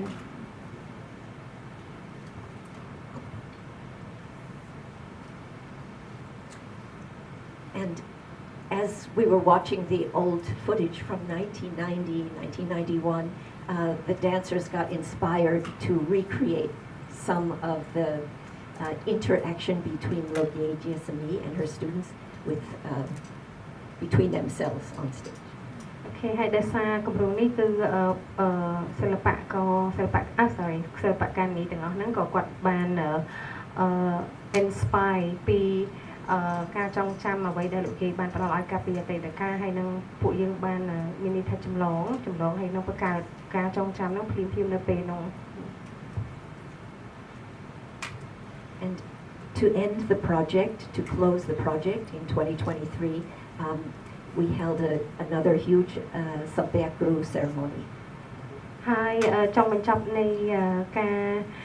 នៃគម្រោងនោះគឺពួកយើងជាកូនសិស្សលោកយាយមីទាំងអស់បានជួបជុំគ្នាធ្វើពិធីសំពះគ្រូមួយដើម្បីបញ្ចប់គម្រោង And just another example, the student came from the United States. She is a student of Huisere Puzita, who was a student of Lokie GSME. So the knowledge is continuing through the generations, and she's offering Baise to Nekru Pansokun. ហេតុហើយនៅក្នុងរូបនេះគឺជាកូនសិស្សរបស់អ្នកគ្រូភូសិតាដែលថ្វាយដែលជូនបាសីទៅអ្នកគ្រូប៉ែនសុខួន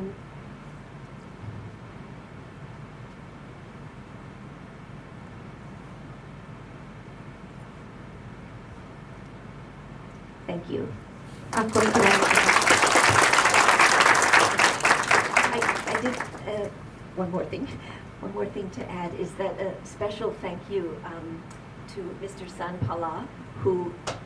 allowed us to do this project in 2023. សូមថ្លែងអំណរគុណចំពោះលោកសានផល្លាដែលបានអនុញ្ញាតនិងគាំទ្រឲ្យពួកយើងធ្វើគម្រោងនេះកាលពីឆ្នាំ 2023 And to Lokuru Prunchien, who also joined in and helped us with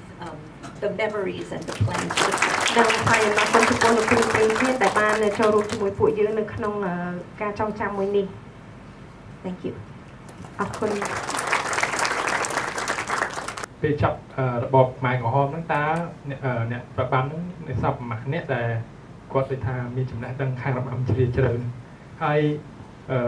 ក្រៅពីអ្នកគ្រូមានអ្នកណាទៀតដែលដូចថាឯកសារប្រាំងដែលគាត់ថតហ្នឹងហើយដែលអ្នកមានដូចថាមានជីវិតក្រោយពីរបបម៉ែក្រហមហ្នឹងនៅរស់ហើយយើងអាចដឹងបានសូមអរគុណ Jom Njeng Nekru Roh Yaran. នាងខ្ញុំឈ្មោះរស់យ៉ារ៉ាន់ជាកូនសិស្សមកអ៊ំមីកាលពីជំនាន់79នៅពេលដែលបែកពីប៉ុលពតមកវិញគឺគាត់នឹងជាមួយខ្ញុំពួកខ្ញុំបានកាលនឹងខ្ញុំមកពីប៉ុលវិញទៅអាយុ20ហើយគាត់បាត់ផ្ដាំថាកុំអាលយកគ្រូសាអីគឺថានៅបន្តវាបានយូរតែអកុសលខ្ញុំពលពតបានរៀបចំឲ្យជំនាន់ពលពតហ្នឹងគឺមានគ្រូសាមួយតែគេអត់ពេញចិត្តនឹងស្រឡាញ់អ្នកសម្ដែងទេដូច្នេះយើងបានបែកគ្នាហើយនៅពេលដែលខ្ញុំចូលមកនេះខ្ញុំក្មេងពេកជួយយើងចេញទៅការជំនាន់លិននល់ទៅអាយុ6 7 10ដល់ត្រឡប់មកវិញគឺអាយុ20ហ្នឹងបើយើងជាសិល្បករគូកំពុងពេញដែលស្អាតហើយខ្ញុំពេលហ្នឹងគឺថាធម្មតាអ្នកសិល្បករមិនមែនចេះតែរំចេះតែប្រឹងរហូតកើតទេគឺថាវ័យកំពុងតែនៅ6 7 10ហ្នឹងកំពុងតែលេងសើចច្រើនដូចក្មេងៗឥឡូវនៅក្នុងសាលាអញ្ចឹងការយល់ដឹងតិចដល់ពេលមកខ្ញុំជួបមកអ៊ំមីគាត់ឃើញខ្ញុំហើយខ្ញុំពីដើមអត់ចង់ទេរំទូឯងបដៃធំជាទូឯងតែយើងដូចថាទៅចូលមកអញ្ចឹងដូចថាអ្វីដែលតួអត់ចង់ទៅរំតាមគេតាមឯងអញ្ចឹងនេះជានិស្ស័យរបស់សិល្បៈដល់ពេលគាត់ឃើញខ្ញុំស្អាតឃើញខ្ញុំអីចឹងទៅគាត់ក៏សួរប្រវត្តិថាចង់រំតួឯងអត់ហើយខ្ញុំក៏ឆ្លើយត្រង់សិល្បករអត់ចូលចិត្តល្បិចល្បៀនលាក់លៀមទេគឺនិយាយការពិតខ្ញុំថាខ្ញុំអត់ចង់ទេមកអ៊ំខ្ញុំចង់ទ្រាំក្រោយគេបានតែគាត់ថាអត់ទេខ្លួនឯងស្អាតហើយគាត់ឃើញខ្ញុំមាននិស្ស័យស្អាតទូឯងចឹងគាត់ក៏យកខ្ញុំរំជូនពរហើយអ្នកគ្រូចាស់គឺនៅអ្នកគ្រូជុំហឿនអ្នកគ្រូសឹមមុនថាអ្នកគ្រូណាតុនអ្នកគ្រូជាខណ្ឌមកអ៊ំមីអ្នកគ្រូពុតបូអ្នកគ្រូនៅសាលាអ្នកគ្រូលៀសអ្នកគ្រូរស់គង់ដល់ពេលហើយអ្នកគ្រូសិនសមាជិកឈោមួយទៀតហើយនឹងអាហ្នឹងពួកសកលមុនបានមកចូលរួមគ្នានៅឆ្នាំ1979ហ្នឹងគឺជុំគ្នាគឺជំនាន់ហ្នឹងគឺ60នាក់ទាំងពួកចាស់ទាំងពួកក្មេងបានរួមដៃគ្នាបង្កើតជាសិល្បៈហ្នឹងមកហើយមកអ៊ំមីគាត់ជាតួឯកចាស់ហើយជំនាន់ចាស់មួយចំនួនបានចែកឋានទៅគាត់ក៏បានប្រហាត់បង្រៀនក្មេងបន្តវេនគឺឲ្យចេះរំទាំងអស់មិនឲ្យប្រកាន់ទេគឺស្អីក៏ឲ្យចេះហើយធម្មតាដូចបូរារំចឹងធម្មតាតែគ្រូស្រីឲ្យទាំងយើងទាំងគេចិត្តផឹងដែរតែធ្វើម៉េច ជួនកាលវាអាចចាំជួនកាលខ្លាចគ្រូពេកទៅវាអត់មានបានចាំដូចយើងឥឡូវទេអញ្ចឹងមកថាកាលណាអញ្ចឹងឃើញក្មេងៗខ្ញុំចេះតាគិតថាមកអង្គគាត់ចង់ឲ្យល្អគាត់ចេះតែកាចដើម្បីឲ្យយើងល្អគឺថាឥឡូវហ្នឹងគ្រូចាស់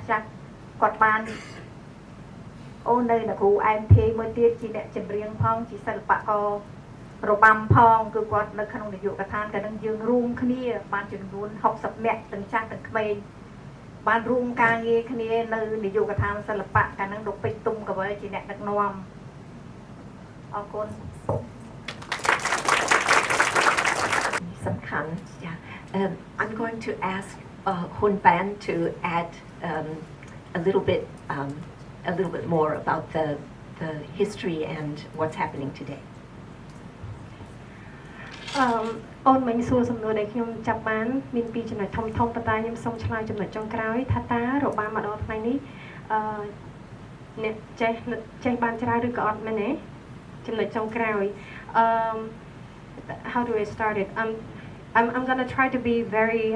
honest genuinely honest to answer the question how much left the knowledge that we the young generation the last generation of the GSME student received ពួកខ្ញុំ4នាក់គឺជាសិស្សចុងក្រោយរបស់លោកយាយមីមានបងអុកស៊ូលីចំណិតបងកៅបូរ៉ានៅសហរដ្ឋអាមេរិកនិងបងកៅធីតានៅកាណាដាហើយខ្ញុំជាសិស្សពៅគេចុងក្រោយដែលរៀនពីលោកយាយអញ្ចឹងពួកខ្ញុំទាំង4នាក់ហ្នឹងគឺរៀនឯកទេសនាងសុទ្ធអញ្ចឹងមានន័យថា foundations ក្បាច់បាតដែលពួកខ្ញុំចេះគឺតួនាងហើយនៅក្នុង4នាក់ពួកយើងដែលលោកជាសិស្សចុងក្រោយរបស់លោកយាយហ្នឹងណាគឺរៀនបានតិចតួចណាស់ពេលថ្ងៃយើងរៀននៅសាលាប៉ុន្តែល្ងាចឡើងខ្ញុំឪពុកម្ដាយខ្ញុំបានជូនខ្ញុំទៅផ្ទះលោកយាយជារៀងរាល់ថ្ងៃទៅរៀនជាមួយលោកយាយហើយនៅក្នុង4នាក់ហ្នឹងលោកយាយចែកតួឲ្យទៀតមានន័យថាលោកយាយបានពាក់មកុដបកលចំណេះដឹងក្នុងនាមជាតួឯកនាងឲ្យទៅពួកយើងទាំង4នាក់ហើយខ្ញុំនៅពីតូចខ្ញុំមានរឹកនាងងអញ្ចឹងដោយសារខ្ញុំតូចពេកខ្ញុំអត់ទាន់ហាត់មេកាឡាបានទេនៅក្នុងរបាំមានដូចយើងនៅក្នុង academic ដែរគឺយើងមានថ្នាក់ទី1ថ្នាក់ទី2ថ្នាក់ទី3មែនទេអូនសូថ្នាក់ទី1យើងរៀនលេខដកដល់ពេលហើយបន្ទាប់មកយើងឡើងថ្នាក់ទៅយើងមានរៀនលេខបូកបន្ទាប់មកយើងធំមកយើងរៀនលេខគុណហើយនឹងលេខចែកទៅដល់ symmetry មិនអីចឹងទៅអញ្ចឹងនៅក្នុងរបាំដូចគ្នានៅក្នុងនោះអ្នកកូនសិស្សទាំង4របស់លោកយាយអ្នកដែលហាត់មនីមេកាឡាពីលោកយាយគឺមានតែបងកែបូរ៉ាមួយគត់ចំណែកខ្ញុំមុននឹងទៅហាត់មនីមេកាឡាបានលោកយាយត្រូវឲ្យហាត់របាំស្វ័នមច្ឆាអញ្ចឹងនាងខ្ញុំហាត់របាំស្វ័នមច្ឆាពីលោកយាយនៅពេលដែលខ្ញុំធំហើយភួងនារីលោកយាយបានប្រកួតទៅឲ្យបង្និតភួងនារីមានន័យថាបើអ្នកណាហាត់របាំភួងនារីធំឡើងនឹងធ្វើទៅជាអប្សរាតួអប្សរាហើយចំណែកបងកៅធីតាលោកយាយបានទេរបាំបួងសួងបងរបាំបួងសួងមែនទេជួយឆាយជំទង់មានន័យថារំពាក់កណ្ដាលស្រីពាក់កណ្ដាលប្រុសហើយខ្ញុំនេះគឺជា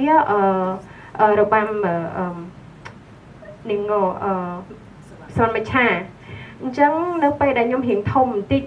លោកយាយក៏ចាប់ផ្ដើមឲ្យខ្ញុំហាត់ពីក្រោយបងបូរ៉ាលោកយាយអត់ទាន់កាច់ខ្ញុំទេលោកយាយកាច់តែបងបូរ៉ាទេអញ្ចឹងឲ្យខ្ញុំហាត់ពីក្រោយបងបូរ៉ានៅពេលដែលខ្ញុំហាត់ពីក្រោយហ្នឹងណាបានមួយរយៈពេលខ្លីលោកយាយអត់ទាន់ទាំងចាប់ផ្ដើមកាច់ខ្ញុំផងលោកយាយក៏ស្លាប់ទៅអញ្ចឹងខ្ញុំធំឡើងពេលលោកយាយស្លាប់ទៅបានលោកយាយមកអ៊ំកុសនីដែលជាតួឯកមនីមេកាឡាទទួលចំណេះដឹងពីលោកយាយ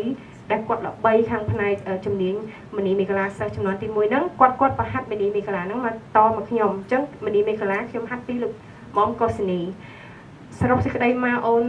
ពួកខ្ញុំចុងក្រោយហាត់បានពីលោកយាយតិចណាស់ដូចខ្ញុំអញ្ចឹងខ្ញុំហាត់បានក្បាច់បាតវែងលោកយាយកាត់ពីដើមដល់ចប់ស្វ័នមច្ឆាពីដើមដល់ចប់មនីមេកាឡាលោកយាយបានកាត់ទេរបាំឆ្មាជេជេលោកយាយបានបង្ហាត់ផ្ទេមកឲ្យខ្ញុំក៏ខ្ញុំហាត់អត់ចប់ហើយមានកេណោហើយខ្ញុំមានសុបលៈខ្លីមួយខ្ញុំហាត់បានតែប៉ុណ្្នឹងគាត់ពីលោកយាយអញ្ចឹងបងនិតបងកៅធីតានិងកៅបូរ៉ានឹងបានហាត់អីផ្សេងខ្ញុំមិនដឹងណាក៏ប៉ុន្តែកូនសិស្សចំនួនក្រោយមកលោកយាយស្លាប់គឺមាន4នាក់ហ្នឹងគឺនៅតិចណាស់អូនតិចណាស់តិចមែនតែនបើប្រៀបធៀបទៅនឹងគ្រូចំនួនមុនអញ្ចឹងនេះគឺជាក្តីបារម្ភរបស់ពួកខ្ញុំចុងក្រោយនៅពេលដែលពួកខ្ញុំចេះតិច ជាងគេហើយពួកខ្ញុំនៅកំពុងតែបន្តធ្វើស្នាដៃបន្តបង្ហាត់ហើយព្យាយាមថែរក្សាຂະຫນាតដើមរបស់លោកយាយផ្ទេរទៅឲ្យកូនសិស្សផ្ទាល់បង្ហាត់ផ្ទាល់ពីគ្រូទៅកូនសិស្សគឺបានរឹតតែតិចពីមួយចំនួនទៅមួយចំនួនរឹតតែតិចខ្ញុំឧទាហរណ៍ថាតើការផ្ទេរឲ្យត្រឹមត្រូវតាមលក្ខណៈរបស់តួឯកនាងងរបៀបម៉េចរបាំឧទាហរណ៍ថានេះជាទម្រង់ដៃនាងងនាងកស័ព្ទគឺខុសគ្នានៅពេលដែលយើងលើកដៃបែបនេះនេះជាដៃរបស់នាងងអញ្ចឹងនៅពេលដៃនេះឧទាហរណ៍ថាជីបជីបគឺពួកយើងជីបលោកយាយបញ្យល់ថាជីបគឺដូចធ្វើមិនឲ្យដូចស្នាប់ចេកមើលពីមុខគឺដូចរៀងដូចផ្លាត់តែដូចស្នាប់ចេកទេមើលពីមុខគឺតែមួយមើលពីជំនាញក៏តែមួយក៏ប៉ុន្តែដោយសារពួកយើងបង្ហាត់សិស្សមានកំណត់ដូចខ្ញុំអញ្ចឹងខ្ញុំបង្ហាត់សិស្សបានតិចអញ្ចឹងឥឡូវហ្នឹងការហាត់រៀនຂະຫນាតដើមគឺคล้ายគឺប្រែប្រួលទៅតាមពេលវេលាគឺឥឡូវដៃជីបលែងអញ្ចឹងហើយគឺមកអញ្ចេះអញ្ចឹងវាលែងទៅជាស្នាប់ចេកហើយបើមើលពីមុខឃើញតប៉ាតវាអត់មូលចេះហើយបើសិនជាយកដៃនឹងមកពីចំហៀងមើលឃើញអីអត់ឃើញស្នាប់ចេកតតែអញ្ចេះហើយដើម្បីបានដៃនឹងបានថាតើពួកខ្ញុំត្រូវឆ្លងកាត់ការពុតដៃរបៀបម៉េចវាមានរបៀបពុតដៃទៀតអញ្ចឹងនឹងចាំនិយាយពីក្រោយណាអញ្ចឹងនាងខ្ញុំសូមនាងខ្ញុំមកដឹងថាតើការនិយាយហ្នឹងនឹងមានផលប៉ះពាល់អីនឹងមានផលប្រយោជន៍អីទេក៏ប៉ុន្តែនាងខ្ញុំចង់សូមឆ្លៀតឱកាសនេះសូមនិយាយដើម្បីភ្ញោចអារម្មណ៍អ្នកទាំងអស់គ្នាឲ្យយល់ដឹងអំពីតម្លៃនៃសិល្បៈដូនតាមានន័យថាការទទួលតម្លៃពីសិស្សមួយចំនួនមួយចំនួនណាពីលោកយាយមានសិស្សទី1របស់លោកយាយខ្ញុំចាំបានខ្ញុំមិនដឹងណាមុនមកអ៊ំកុសនីមានណាប៉ុន្តែដល់ខ្ញុំកើតមកខ្ញុំបានសរសេរកត់ត្រាគឺមានមកអ៊ំកុសនីរហូតមកដល់ខ្ញុំជាកូនសិស្សពៅចុងក្រោយគេណាគឺមានន័យថាការបាត់បង់ចំណេះដឹងគឺការថយចុះនឹងវាច្រើនមែនតើតាមរយៈហេតុអីមានចំណុចមួយដែលខ្មែរយើងមិនគួរភ័យចំពោះប្រទេសជិតខាងថាគេដូចយើងថាគេលួចយើងបានអត់ភ័យហេតុអីពីព្រោះគេអត់អាចលួចព្រលឹងយើងបានទេបើគេ copy បានពាក្យថា copy មិនមែន original មែនទេតែអ្វីដែលខ្មែរគួរបារម្ភគឺការបែកបាក់ផ្ទៃក្នុងការបែកបាក់ផ្ទៃក្នុងមានន័យថាម៉េចនៅក្នុងជំនាញបើសិនជាគេចង់បំបត្តិជំនាញគឺគេបំបត្តិមនុស្សគឺគេលុបបំបត្តិមនុស្សចោលលុបបំបត្តិសិល្បករចោលលុបបំបត្តិសិល្បករដែលចេះពិតប្រាកដអញ្ចឹងអានឹងហើយដែលជាការលុបបំបត្តិពលឹងពិតរបស់ខ្មែរពលឹងពិតចំណេះដឹងពិតគឺមាននៅលើសិល្បករលើមានមនុស្សកាលណាមនុស្សបាត់គឺចំណេះដឹងបាត់អញ្ចឹងហើយបានជាលោកយាយស្លាប់តមកជំនាន់មកទៀតហ្នឹងវាបាត់អញ្ចឹងអញ្ចឹងនាងខ្ញុំសូមឆ្លើយថាពួកខ្ញុំទាំង4នាក់ជាសិស្សលោកយាយចុងក្រោយហ្នឹងគឺចេះតិចតួចជាសិស្សច្បងឆ្ងាយណាស់សូមអរគុណអូនចានាងខ្ញុំឈ្មោះកឹមឌីណាមែនតើខ្ញុំមិនមែនជាអ្នករបាំទេ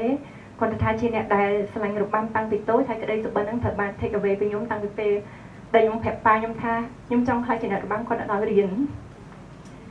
ខ្ញុំចាប់អារម្មណ៍នឹងការលើកឡើងរបស់លោកស្រីខ្ញុំសុំទោសខ្ញុំសុំហៅអ្នកគ្រូហ្មងនៅកណ្ដាលគេសុំទោសដែលខ្ញុំអត់ចាំឈ្មោះណាចាអ្នកគ្រូធុននីចាអ្នកគ្រូខ្ញុំចាប់អារម្មណ៍នៅពេលដែលអ្នកគ្រូលើកឡើងថាអ្នកគ្រូជាសម័យជាមួយនឹងកូនសិស្សរបស់គាត់បានកត់អំពីក្បាច់ចាដែលខ្ញុំគិតថានេះជាឯកសារមួយសម្រាប់ឲ្យកូនខ្មែរនៅក្នុងការដែលគាត់ចង់សិក្សាស្រាវជ្រាវបន្ថែមឬក៏សម្រាប់អ្នកដែលគាត់ចង់អ្នកនិពន្ធខ្លះដែលគាត់ចាប់អារម្មណ៍នឹងរបាំហើយគាត់ចង់សរសេរបឡំលោកដែលគាត់អាច feature តទៅនឹងរបាំខ្មែរប៉ុន្តែខ្ញុំបានសាកសួរអ្នកគ្រូបន្តិចមិនដែរថាឯកសារនឹងត្រូវបានបាត់បង់ហើយដូចជាផ្ញើម្ចាស់គម្រោងនឹងជនជាតិអូស្ត្រាលីហើយដូចជាបាត់តំណែងមិនទេខ្ញុំចង់ដឹងពីរឿងនឹងបន្ថែមថាតើយើងនៅទីនេះច្រើនណាស់យើងសុទ្ធតែមានសមត្ថភាពហើយខ្ញុំជឿថាយើងអាចធ្វើអីមួយយ៉ាងដើម្បីឲ្យយើងបានឯកសារនោះមកវិញខ្ញុំមិនមែនជាអ្នកដែលរៀនរបាំទេប៉ុន្តែគ្រាន់តែខ្ញុំលើអំពីការបាត់បង់នឹង I feel so sad ខ្ញុំសុំទោសដែលខ្ញុំមាន emotional ទេប៉ុន្តែខ្ញុំស្រឡាញ់ខ្ញុំចង់ឲ្យវាបានទៅដល់កូនខ្មែរជំនាន់ក្រោយទៀតឲ្យបានដឹងខ្ញុំអត់ចង់ឲ្យបាត់បង់ទេហើយសំណួរទី2របស់ខ្ញុំលើមិញអ្នកគ្រូគាត់បានលើកឡើងថាកូនសិស្សរបស់អ្នកគ្រូជាសម័យហ្នឹងគឺគាត់បានមានគម្រោងតាក់ទងនឹងរបាំតែអាចប្រហែលបានទេឬក៏បានធ្វើឲ្យថាគម្រោងហ្នឹងគឺជាគម្រោងអីគេអញ្ចឹងណាព្រោះខ្ញុំគិតថាវាក៏មានសារៈសំខាន់ដែរនៅក្នុងការដែលយើងបង្កើតគម្រោងតាក់ទងនឹងរបាំហើយទី3សម្រាប់ខ្ញុំគឺជាសំណុំពរឯខ្ញុំគិតថាតួនាទីរបស់សិល្បករឬក៏សិល្បករនីខាងរបាំអូខេគាត់ ការពារថែរក្សានិងផ្សព្វផ្សាយបន្តប៉ុន្តែខ្ញុំសូមលើកទឹកចិត្តក៏ដូចជាជំរុញថាសូមឲ្យមានកម្មវិធីកាន់តែច្រើនទៀតតាក់ទងជាមួយនឹងរបាំដូចជាសិក្ខាសាលាដូចជាអីអញ្ចឹងណាទៅកាន់សាធារណជនផងហើយដូចខ្ញុំផ្ទាល់អញ្ចឹងមែនតើដំបូងខ្ញុំមើលរបាំខ្ញុំអត់សូវពេញចិត្តមិនអត់សូវពេញចិត្តទេបងខ្ញុំឆ្លាញ់របាំប៉ុន្តែមើលតែ8 10នាទីខ្ញុំធន់ហ្មងខ្ញុំសារភាពហ្មងដោយសារអីពេលមើលទៅខ្ញុំឃើញតែក្បាច់របាំអីចឹងខ្ញុំអត់យល់ទេខ្ញុំអត់យល់ន័យទេប៉ុន្តែគាត់ថាជាភ័ព្វសំណាងមួយដែរកាលឆ្នាំមុនខ្ញុំបានចូលរៀនរបាំភួងនារីហើយគ្រូគាត់បានប្រាប់ពីក្បាច់ណាដូចថាក្បាច់អីអញ្ចឹងណាស្រាប់តែពេលខ្ញុំបានដឹងពីក្បាច់ខ្លះៗហើយខ្ញុំបានចូលរៀនផ្ទាល់ខ្ញុំមានអារម្មណ៍ថាពេលដែលខ្ញុំទៅមើលរបាំម្ដងណាព្រលឹងខ្ញុំនៅជាមួយនឹងអ្នករាំហ្មងប្រហែលជាដោយសារតែយើងយល់ពីអត្ថន័យអញ្ចឹងខ្ញុំសក់ចង់សនំពោះថាយើងគួរតែមានសិក្ខាសាលាឬក៏កម្មវិធីអីដែលធ្វើឲ្យសាធារណជនគាត់អាចយល់អំពីរបាំនឹងបានខ្លះបានយើងអាចលើកទឹកចិត្តគាត់ឲ្យទៅគ្រប់គ្រងរបាំរបស់ខ្មែរយើងបានចាសូមអរគុណមានតែប៉ុណ្្នឹងឯង Okay I'm sorry actually I'm not good at speaking English but I will try to ask you in English the simple one the first question I'm interested when you say that អ្នកគ្រូជាសម័យ I'm sorry អ្នកគ្រូជាសម័យ wrote her dancing movement in order to share it to other generation but sadly I was told that the original documentation was lost already so I want to know whether we can do any possible thing in order to get that document back so that all Khmer people can get it as their reference or as for their research.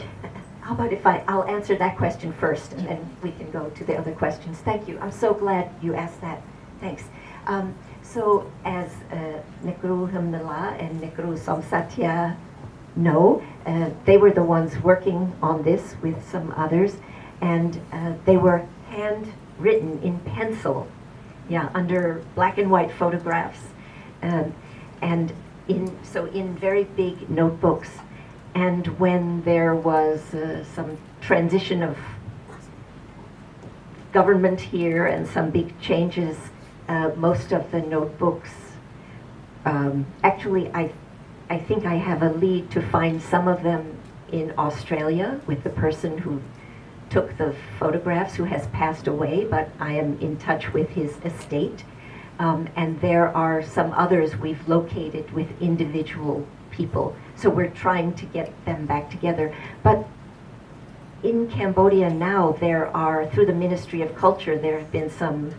efforts to document the dance as well. Yes? Yeah. សពថ្ងៃនេះនៅស្រុកខ្មែរនៅក្រសួងវប្បធម៌តើគេមានកម្មវិធីកត់ក្បាច់ទេអង្គសិក្ខាសាលាទាំងអស់ហើយសូមគោរពអ្នកគ្រូ Tony យើងបានធ្វើការជាមួយគាត់ច្រើនហើយខ្ញុំចង់និយាយដែរឥឡូវនេះក្រសួងវប្បធម៌យើងបានធ្វើរួចហើយអំពីក្បាច់បាតខ្លីនិងក្បាច់ពុតដៃពុតជើងហើយខ្ញុំចង់និយាយអំពីការ research នេះដែរដំបូងឡើងនេះជាបទពិសោធន៍ខ្ញុំតែម្ដងយើងធ្លាប់តែរៀនអ្វីដែលពីគ្រូផ្ទាល់ខ្ញុំអត់ដែលបានសរសេរទេតែនៅពេលដែលខ្ញុំចាប់ផ្ដើមសរសេរខ្ញុំចង់បង្ហាញថាលោកយាយរៀងកាចបន្តិចអញ្ចឹងនៅពេលដែលខ្ញុំសរសេរជាមួយអ្នកគ្រូពេលខ្លះខ្ញុំសរសេរអត់ចាញ់ទេខ្ញុំសរសេរមកព្រឹកអត់ចាញ់ទេហើយខ្ញុំទៅសួរលោកយាយថាលោកយាយក្បាច់នឹងសរសេរមកគាត់ថាអូយនាងឯងរៀនចេះច្រើនទេសរសេរអត់ចាញ់ទេអញ្ចឹងមានអារម្មណ៍ថាមកព្រឹកហ្នឹងបើគាត់សួរថាបានប្រមាណក្បាច់គឺចេះតែប្រាប់គាត់ថាបានពី3ក្បាច់ដែរជុំការអត់ចាញ់ទេការសរសេរហ្នឹងគឺកាំងហ្មងអញ្ចឹងពេលហ្នឹងខ្ញុំធ្លាប់តែហាត់រៀនទេតែដល់ពេលខ្ញុំសរសេរខ្ញុំមានអារម្មណ៍ថាដែលខ្លាចលោកយាយស្ដីឲ្យរឿងសរសេរអត់ទៅមុខហ្នឹងពេលខ្លះខ្ញុំជិះកង់ផ្ទះខ្ញុំពីមុននៅចិត្តគេហៅរោងកុនវិមានទឹកកាលហ្នឹងខ្ញុំនិយាយត្រង់ខ្ញុំធាត់ពេលដែលខ្ញុំសរសេរឯកសារគឺខ្ញុំចាប់ផ្ដើមធ្លាក់ខ្លួនធ្លាក់គីឡូដោយសារអីពេលខ្ញុំជិះកង់ហ្នឹងគឺខ្ញុំគិតថាអានឹងបើខ្ញុំសរសេរអញ្ចឹងវាមិនរហូតដល់ពេលខ្លះខ្ញុំខ្លាចសរសេរអត់ទៅមុខខ្លាចលោកយាយស្ដីឲ្យគឺចាប់ផ្ដើមគិតដើរក៏គិតដែរគិតថាខ្ញុំត្រូវធ្វើយ៉ាងម៉េចអញ្ចឹងហើយបានខ្ញុំចង់និយាយថាការសរសេរឯកសារវាអត់ស្រួលទេបើយើងឡើងធ្វើហ្មងអត់អីទេព្រោះវាដូចជាវ៉ាយែលមួយដល់ពេលយើងសរសេរយើងអាចសរសេរថា ក្បាច់នេះវាត្រូវមានឧទាហរណ៍ថាចាប់ចាប់ជីបអញ្ចឹងជីបសំយ៉ងបន្ទាប់មកបំរុងនិងលាផ្ងាអញ្ចឹងដើម្បីឲ្យគេយល់ថាអាដៃនឹងទៅលាមិនយើងត្រូវជជែកគ្នាថាដើម្បីធ្វើម៉េចឲ្យយល់ពាក្យនឹងហើយដូចខ្ញុំចង់និយាយថាពេលដែលខ្ញុំចាប់ផ្ដើមសរសេរហ្នឹងដូចពាក្យយើងហៅថាឌីវហ្នឹងលោកយាយថាពាក្យហ្នឹងជាពាក្យរបស់សៀម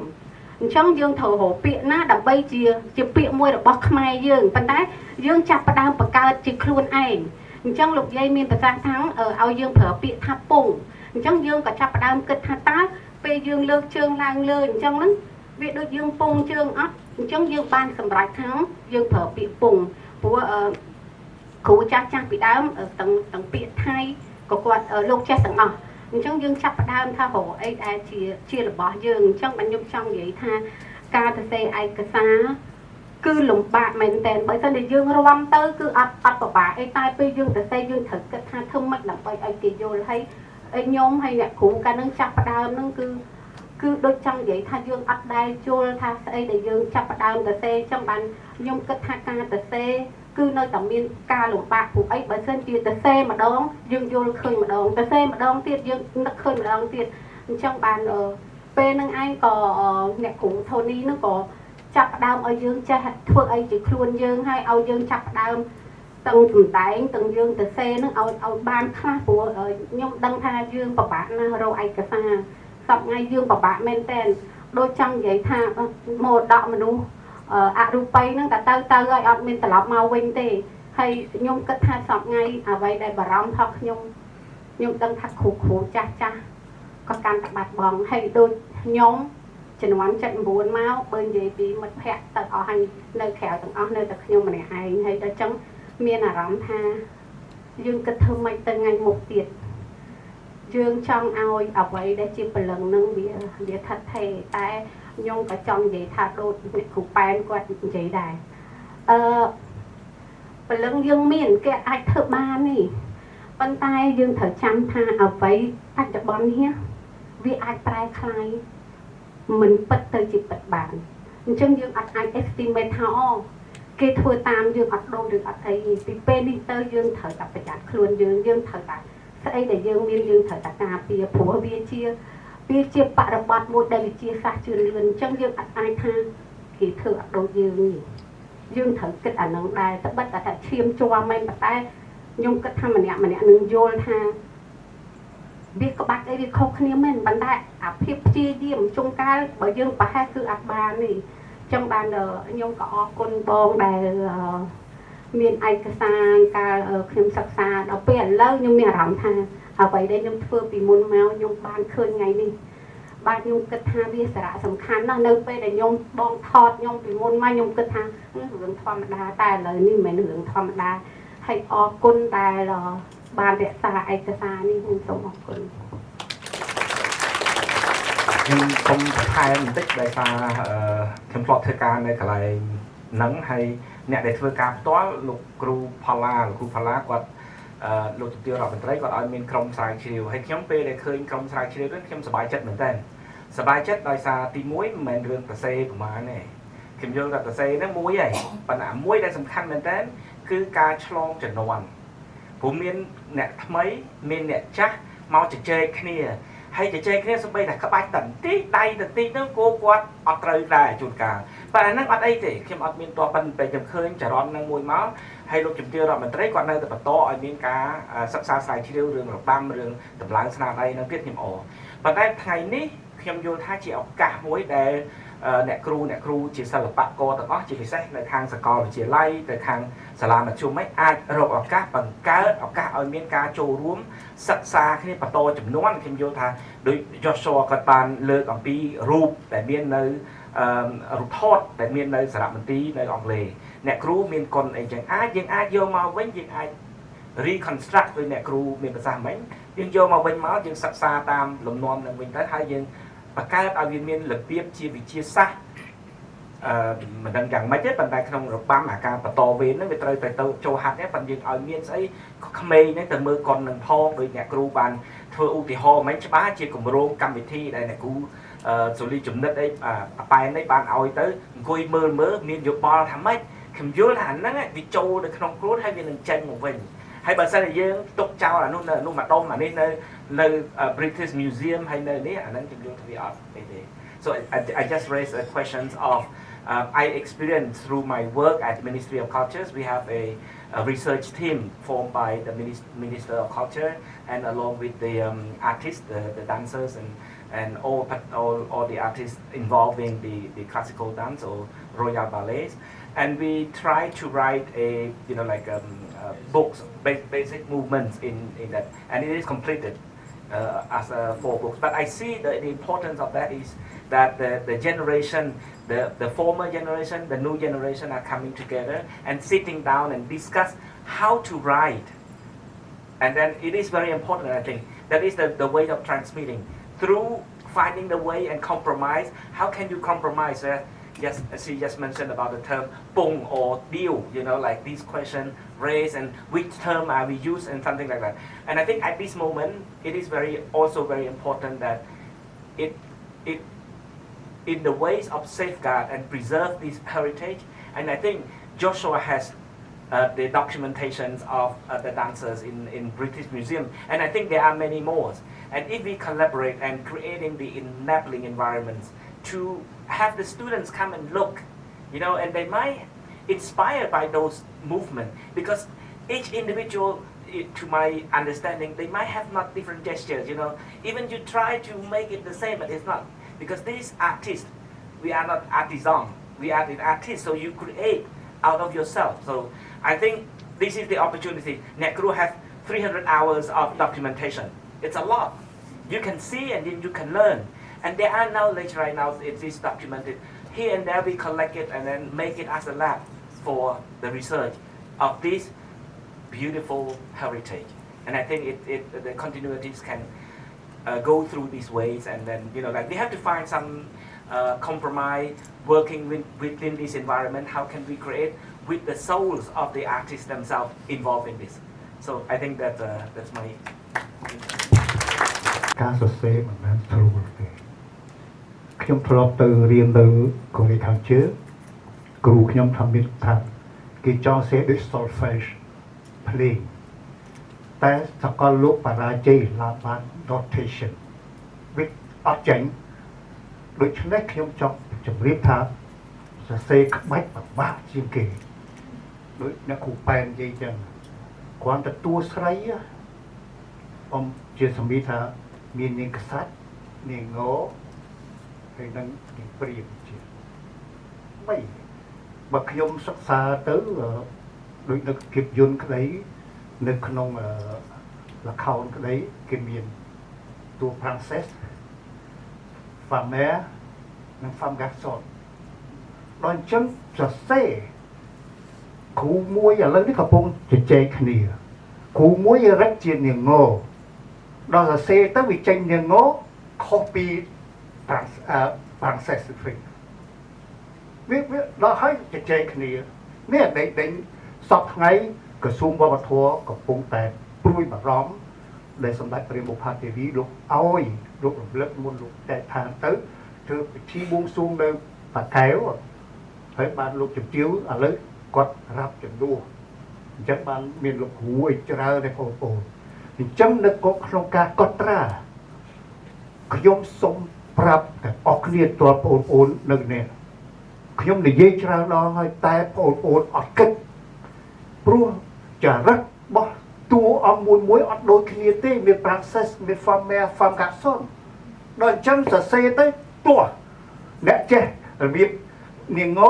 ថាអីមិនអញ្ចឹងទេណែសេចេះវិញវាត្រូវមាន3មកពីយើងអត់ស្គាល់ដែលចរិតលក្ខណៈរបស់តួអង្គដល់អញ្ចឹងទេ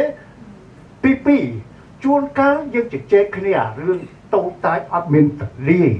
ខ្ញុំបានមុននឹងស្រាវជ្រាវខ្ញុំបានជូនយោបល់លោកគ្រូអ្នកគ្រូនិងបងប្អូនទាំងអស់ខ្ញុំថាធ្វើលេខបូកហេតុអីបានថាធ្វើលេខបូក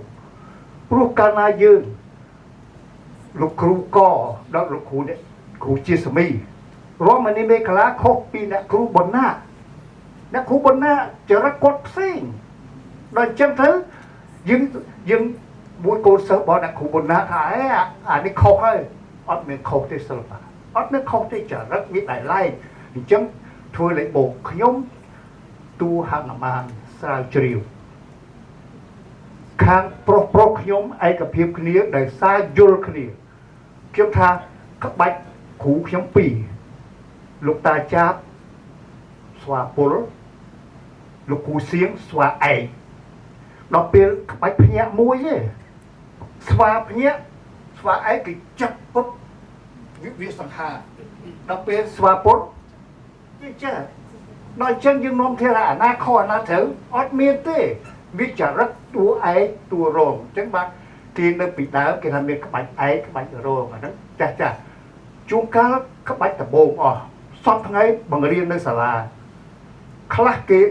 ហៅក្បាច់ឯកគេប្រើ1 2 3ដល់ពេលក្មេងៗអាណា1 2 3គ្នាឥឡូវនេះគាត់ថា1 2គេមានអាថ្នាក់ទៀតគាត់ពោះអញ្ចឹងហើយពួកយើងអ្នកស្រាវជ្រាវយើងអត់យល់នាំគ្នាថាអានេះជើង2អានេះជើង3ខុសហើយគឺដំបងអស់យើងធ្វើជើង1បើក្មេងៗឥឡូវជើង3នេះជួឯងពីដើមគេឆ្អឹងចង្វាក់បានគេប្រើជើង3បាទវាមិនមែនចាប់ភ្លាមជើង3ភ្លាមនឹងក្មេងគ្នាឥឡូវគិតដៃហើយទី2ខ្ញុំជម្រាបការលំបាកអានេះដោយសារសង្ខេបសំទោសខ្ញុំចង់បង្ហាញឲ្យអស់លោកនៃស្រឡាញ់សិល្បៈទី2គឺការសរសេរនេះមិនមែនចេះតែសរសេរបានស្រួលទេអញ្ចឹងហើយបានជាខ្ញុំចង់ថាយើងនាំគ្នាធ្វើលេខបូកក្បាច់តែមួយខ្ញុំនិយាយតែមួយយកឧទាហរណ៍ទេខ្ញុំតួឯកហនុមានខ្ញុំរាំគេហៅបាំងប្រខណ្ឌហើយខ្ញុំរាំទៅខ្ញុំរាំដាក់ប្រខណ្ឌចាដល់មើលបងប្អូនខ្ញុំដែលសិស្សប្អូនក្រោយមកគាត់រៀនទៅគាត់ថាបាំងប្រខណ្ឌចាខ្ញុំតួឯកខ្ញុំឯកភាពខ្ញុំសួរខាងក្រុមស្វាខ្ញុំថា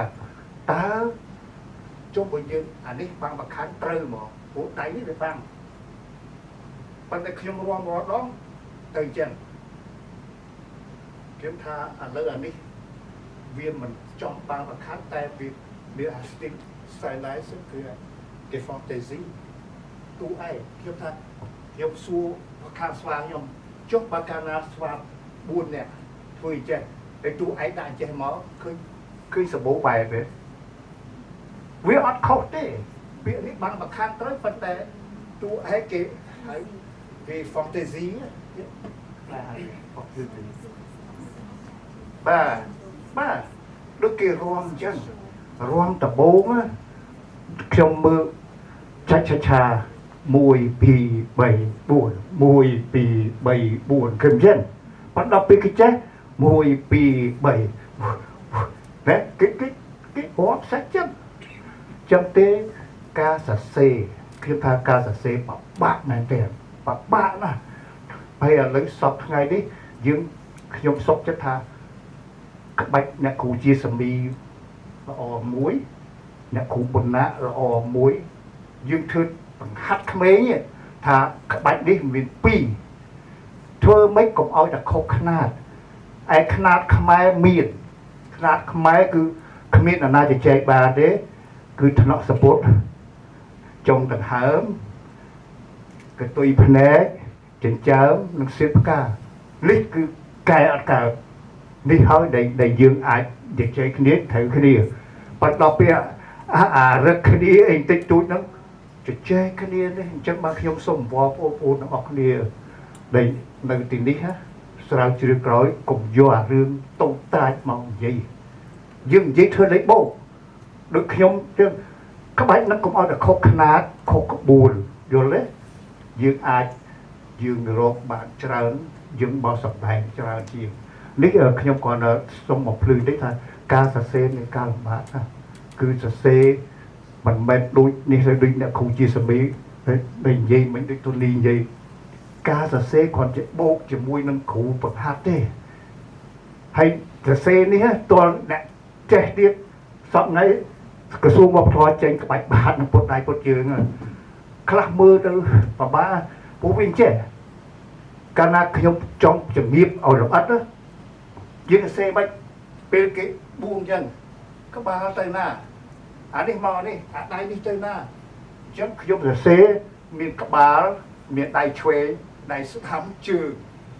មែនតើនៅចង្កេះទៀតព្រោះអញ្ចឹងបានអ្នករំវងរំអីដែលថាយើងខុសខ្នាតយើងរំថឹកយើងឆ្កងឆ្កងដោយសារអីដោយសារវាអត់ចេះអាខ្យល់ទេឃើញទេដល់គេចេះទៅវាដាក់សង្ហា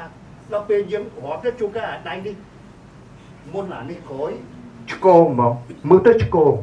អញ្ចឹងហើយបានជាខ្ញុំចង់និយាយថាការសរសេរបបាក់ជាងគេមិនមែនសរសេរដូចដូរេមីហ្វាក្រោសដុកក្រោសអេណូប្លង់អីទេអានេះសរសេរតាំងពីមែនតើគេមើលតាំងពីផ្នែកក្បាច់ណាត្រូវសេផ្នែកទៀត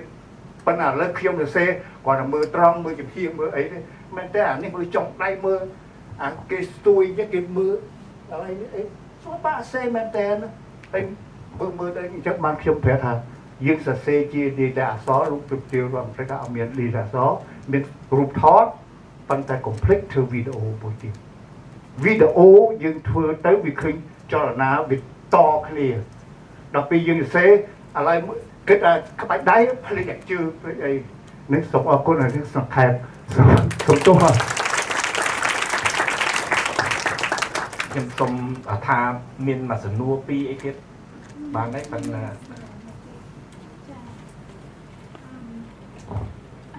Hi, I have a question mainly for Joshua in regard to getting the permission from Kelly's family to be able to publicize is that the digitize? So what my question is the collection of the photographs in the hands of the British Museum of Art, but it's just a matter of timing to get the permission for the photographs to be publicly released to the public. Yeah, and how difficult is it to get the permission for those photographs? Apparently there's 250 plus of photographers, only 12 of them have been released. Thank you, and thank you for educating people like me of those photographs. And this is my first time back in Cambodia after 50 years. After the Khmer Rouge, I was a refugee to New Zealand, and I only have one photo of my dad, and I know how precious those photos and it's not just a photograph, but it's the past history of Cambodia, such as the dance, the art history, and everything else that goes with it. Thank you. Thank you. So yeah, I'm working with the curator at the British Museum at the moment. The permission for the photographs is owned by an organisation which deals with copyright for artists. So I'm working with the curator to obtain the copyright from this organisation so that the British Museum can publicise the photographs. I'm also bringing digital copies to give to the Bopana Centre, and I want to work with them as well to obtain permission for them to include them on their website, so that they're available also in Cambodia. It's a long process, just because it involves writing a lot of letters and signing a lot of forms and things, and it's kind of an ongoing thing at the moment. But I'm hoping that once it's sorted and there are images available, to get it publicised in Cambodia so that people will know that they're available. And then the actual photographs themselves are at the British Museum. Does that answer your question? Sort of. Sort of. Yeah, You did, because I didn't realize that there's another organization that has copyright. Yeah, to those photographs, I thought it's already been released to the British Museum. Thank you. No, not yet. We're going through the process. It's in the of, process. yeah, exactly. Yeah. Thank you. Right. I have a question. So we've got some photos from the 50s and we've got some video from the 90s. Is someone looking for the other decades as well? Whoever wants to answer. The ones here were from the 30s, so Oh, the 30s. late 1930s. Yeah. I don't know if you have any insight on that. Well, we thought it was an amazing coincidence that Joshua was working on that collection, and so many of the photographs are of this particular individual, Logie Giasemi, and that my work with these wonderful, generous artists for decades has focused on many dancers and many dances, but in particular Logie Giasemi. So we thought, oh, what a great coincidence that we happen to have this material, but it didn't mean anything about all the other stuff that is out there. And I mean, there is information, there are collections about dance in Cambodia, mainly done by French researchers that are in various places. But so much of whatever documentation was in Cambodia itself got destroyed in the 1970s. So it's been a process to find things in other places.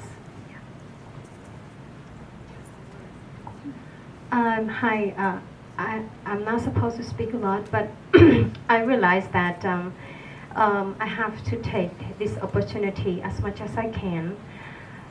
This is one thing I would like to say on behalf of Logie Giasemi students and on behalf of Cambodian cultural heritage and on behalf of Cambodia civilizations. Bong Tony's and Joshua have been playing such a precious role to bring back the soul and the spirit that has been lost. As far as I could remember, I was very little when Logie passed away. I was about 10 years old and she passed away. I started learning from her since I was 5 years old. And who would dare to say here that when Logie loved, the spirit and the soul actually lost because her name was diminished through times. And only Logie students have been struggled to survive. And I'm one of those. So to me, I don't see it personally that I am lost because of Logie lost. I see it as a nation lost. Because what she has was beyond legacy, was beyond just the Cambodian civilization. It's just the living spirit and soul that we, the young generation, all of us have to take care of. But today, Cambodia has gone through this unpredictable situation, war between Thailand and Cambodia, but it just happened. I'm not trying to take it too further, but for me, I have been really sad because of the loss of our temple recently. Then now this two beautiful person has brought the soul that make me promise that I would no longer hide from the world. I will come out and dance and write a history again through the knowledge that I have and I learned from Logie Giasemi. And on behalf of Logie Giasemi of all generations, on behalf of Cambodian people, I thanks to Motuni and Joshua.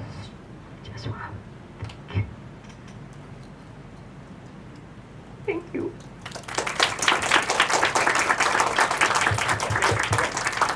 One last question is to her. ចាសូមអរគុណ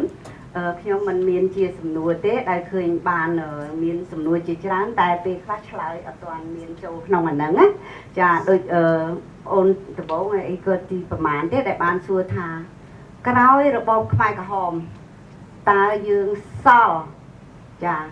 សិល្បករជាគ្រូនៅបានប្រមាណដោយខ្ញុំមិនបានរៀបរាប់ទេប៉ុន្តែខ្ញុំសរុបជាភាគរយគឺយើងបាននៅសេសសល់ 30% ចាហើយខ្ញុំក៏ចង់បន្តបន្តិចនៅពេលដែលបានចូលមកដល់ភ្នំពេញយើងតិចតួចណាស់ដោយលោកយាយមានធូនីបានដាក់វីដេអូថាលោកនៅតែម្នាក់ឯងអញ្ចឹងលោកត្រូវតែប្រម៉ែប្រមូលគ្នាចាពេលនោះក៏ដោយទាំងខ្ញុំដែរពួកខ្ញុំចូលមកដល់ភ្នំពេញក្រោយចូលឆ្នាំខ្មែរ79មានន័យថាខ្ញុំមកដល់ក្រសួងវប្បធម៌ថ្ងៃទី18ខែមេសាឆ្នាំ79ចាគាត់តែគាត់ដឹងថាខ្ញុំនៅរស់និយាយទៅជាសំណាងខ្ញុំដែលខ្ញុំបានជាកូនសិស្សលោកយាយជាសាមីនៅពេលដែលខ្ញុំបានប្រឡងសញ្ញាបត្រសិល្បៈចាជាការកម្រណាស់ទាំងរំបានធ្វើកូនសិស្សឲ្យខ្ញុំភ័យមិនជាអទេពួកគ្រូធំណាចាអញ្ចឹងក៏ខ្ញុំមានគេហៅថាបានទំនាក់ទំនងជាមួយលោកយាយទុកចិត្តទុកថ្លើមហើយនៅពេលនោះខ្ញុំចូលដល់លោកស្រីធូនីដែលបានបង្ហាញពីការសរសេរឯកសារការសរសេរឯកសារដែលខ្ញុំបានសរសេរគឺខ្ញុំចង់ទទូចធូនីឲ្យជួយ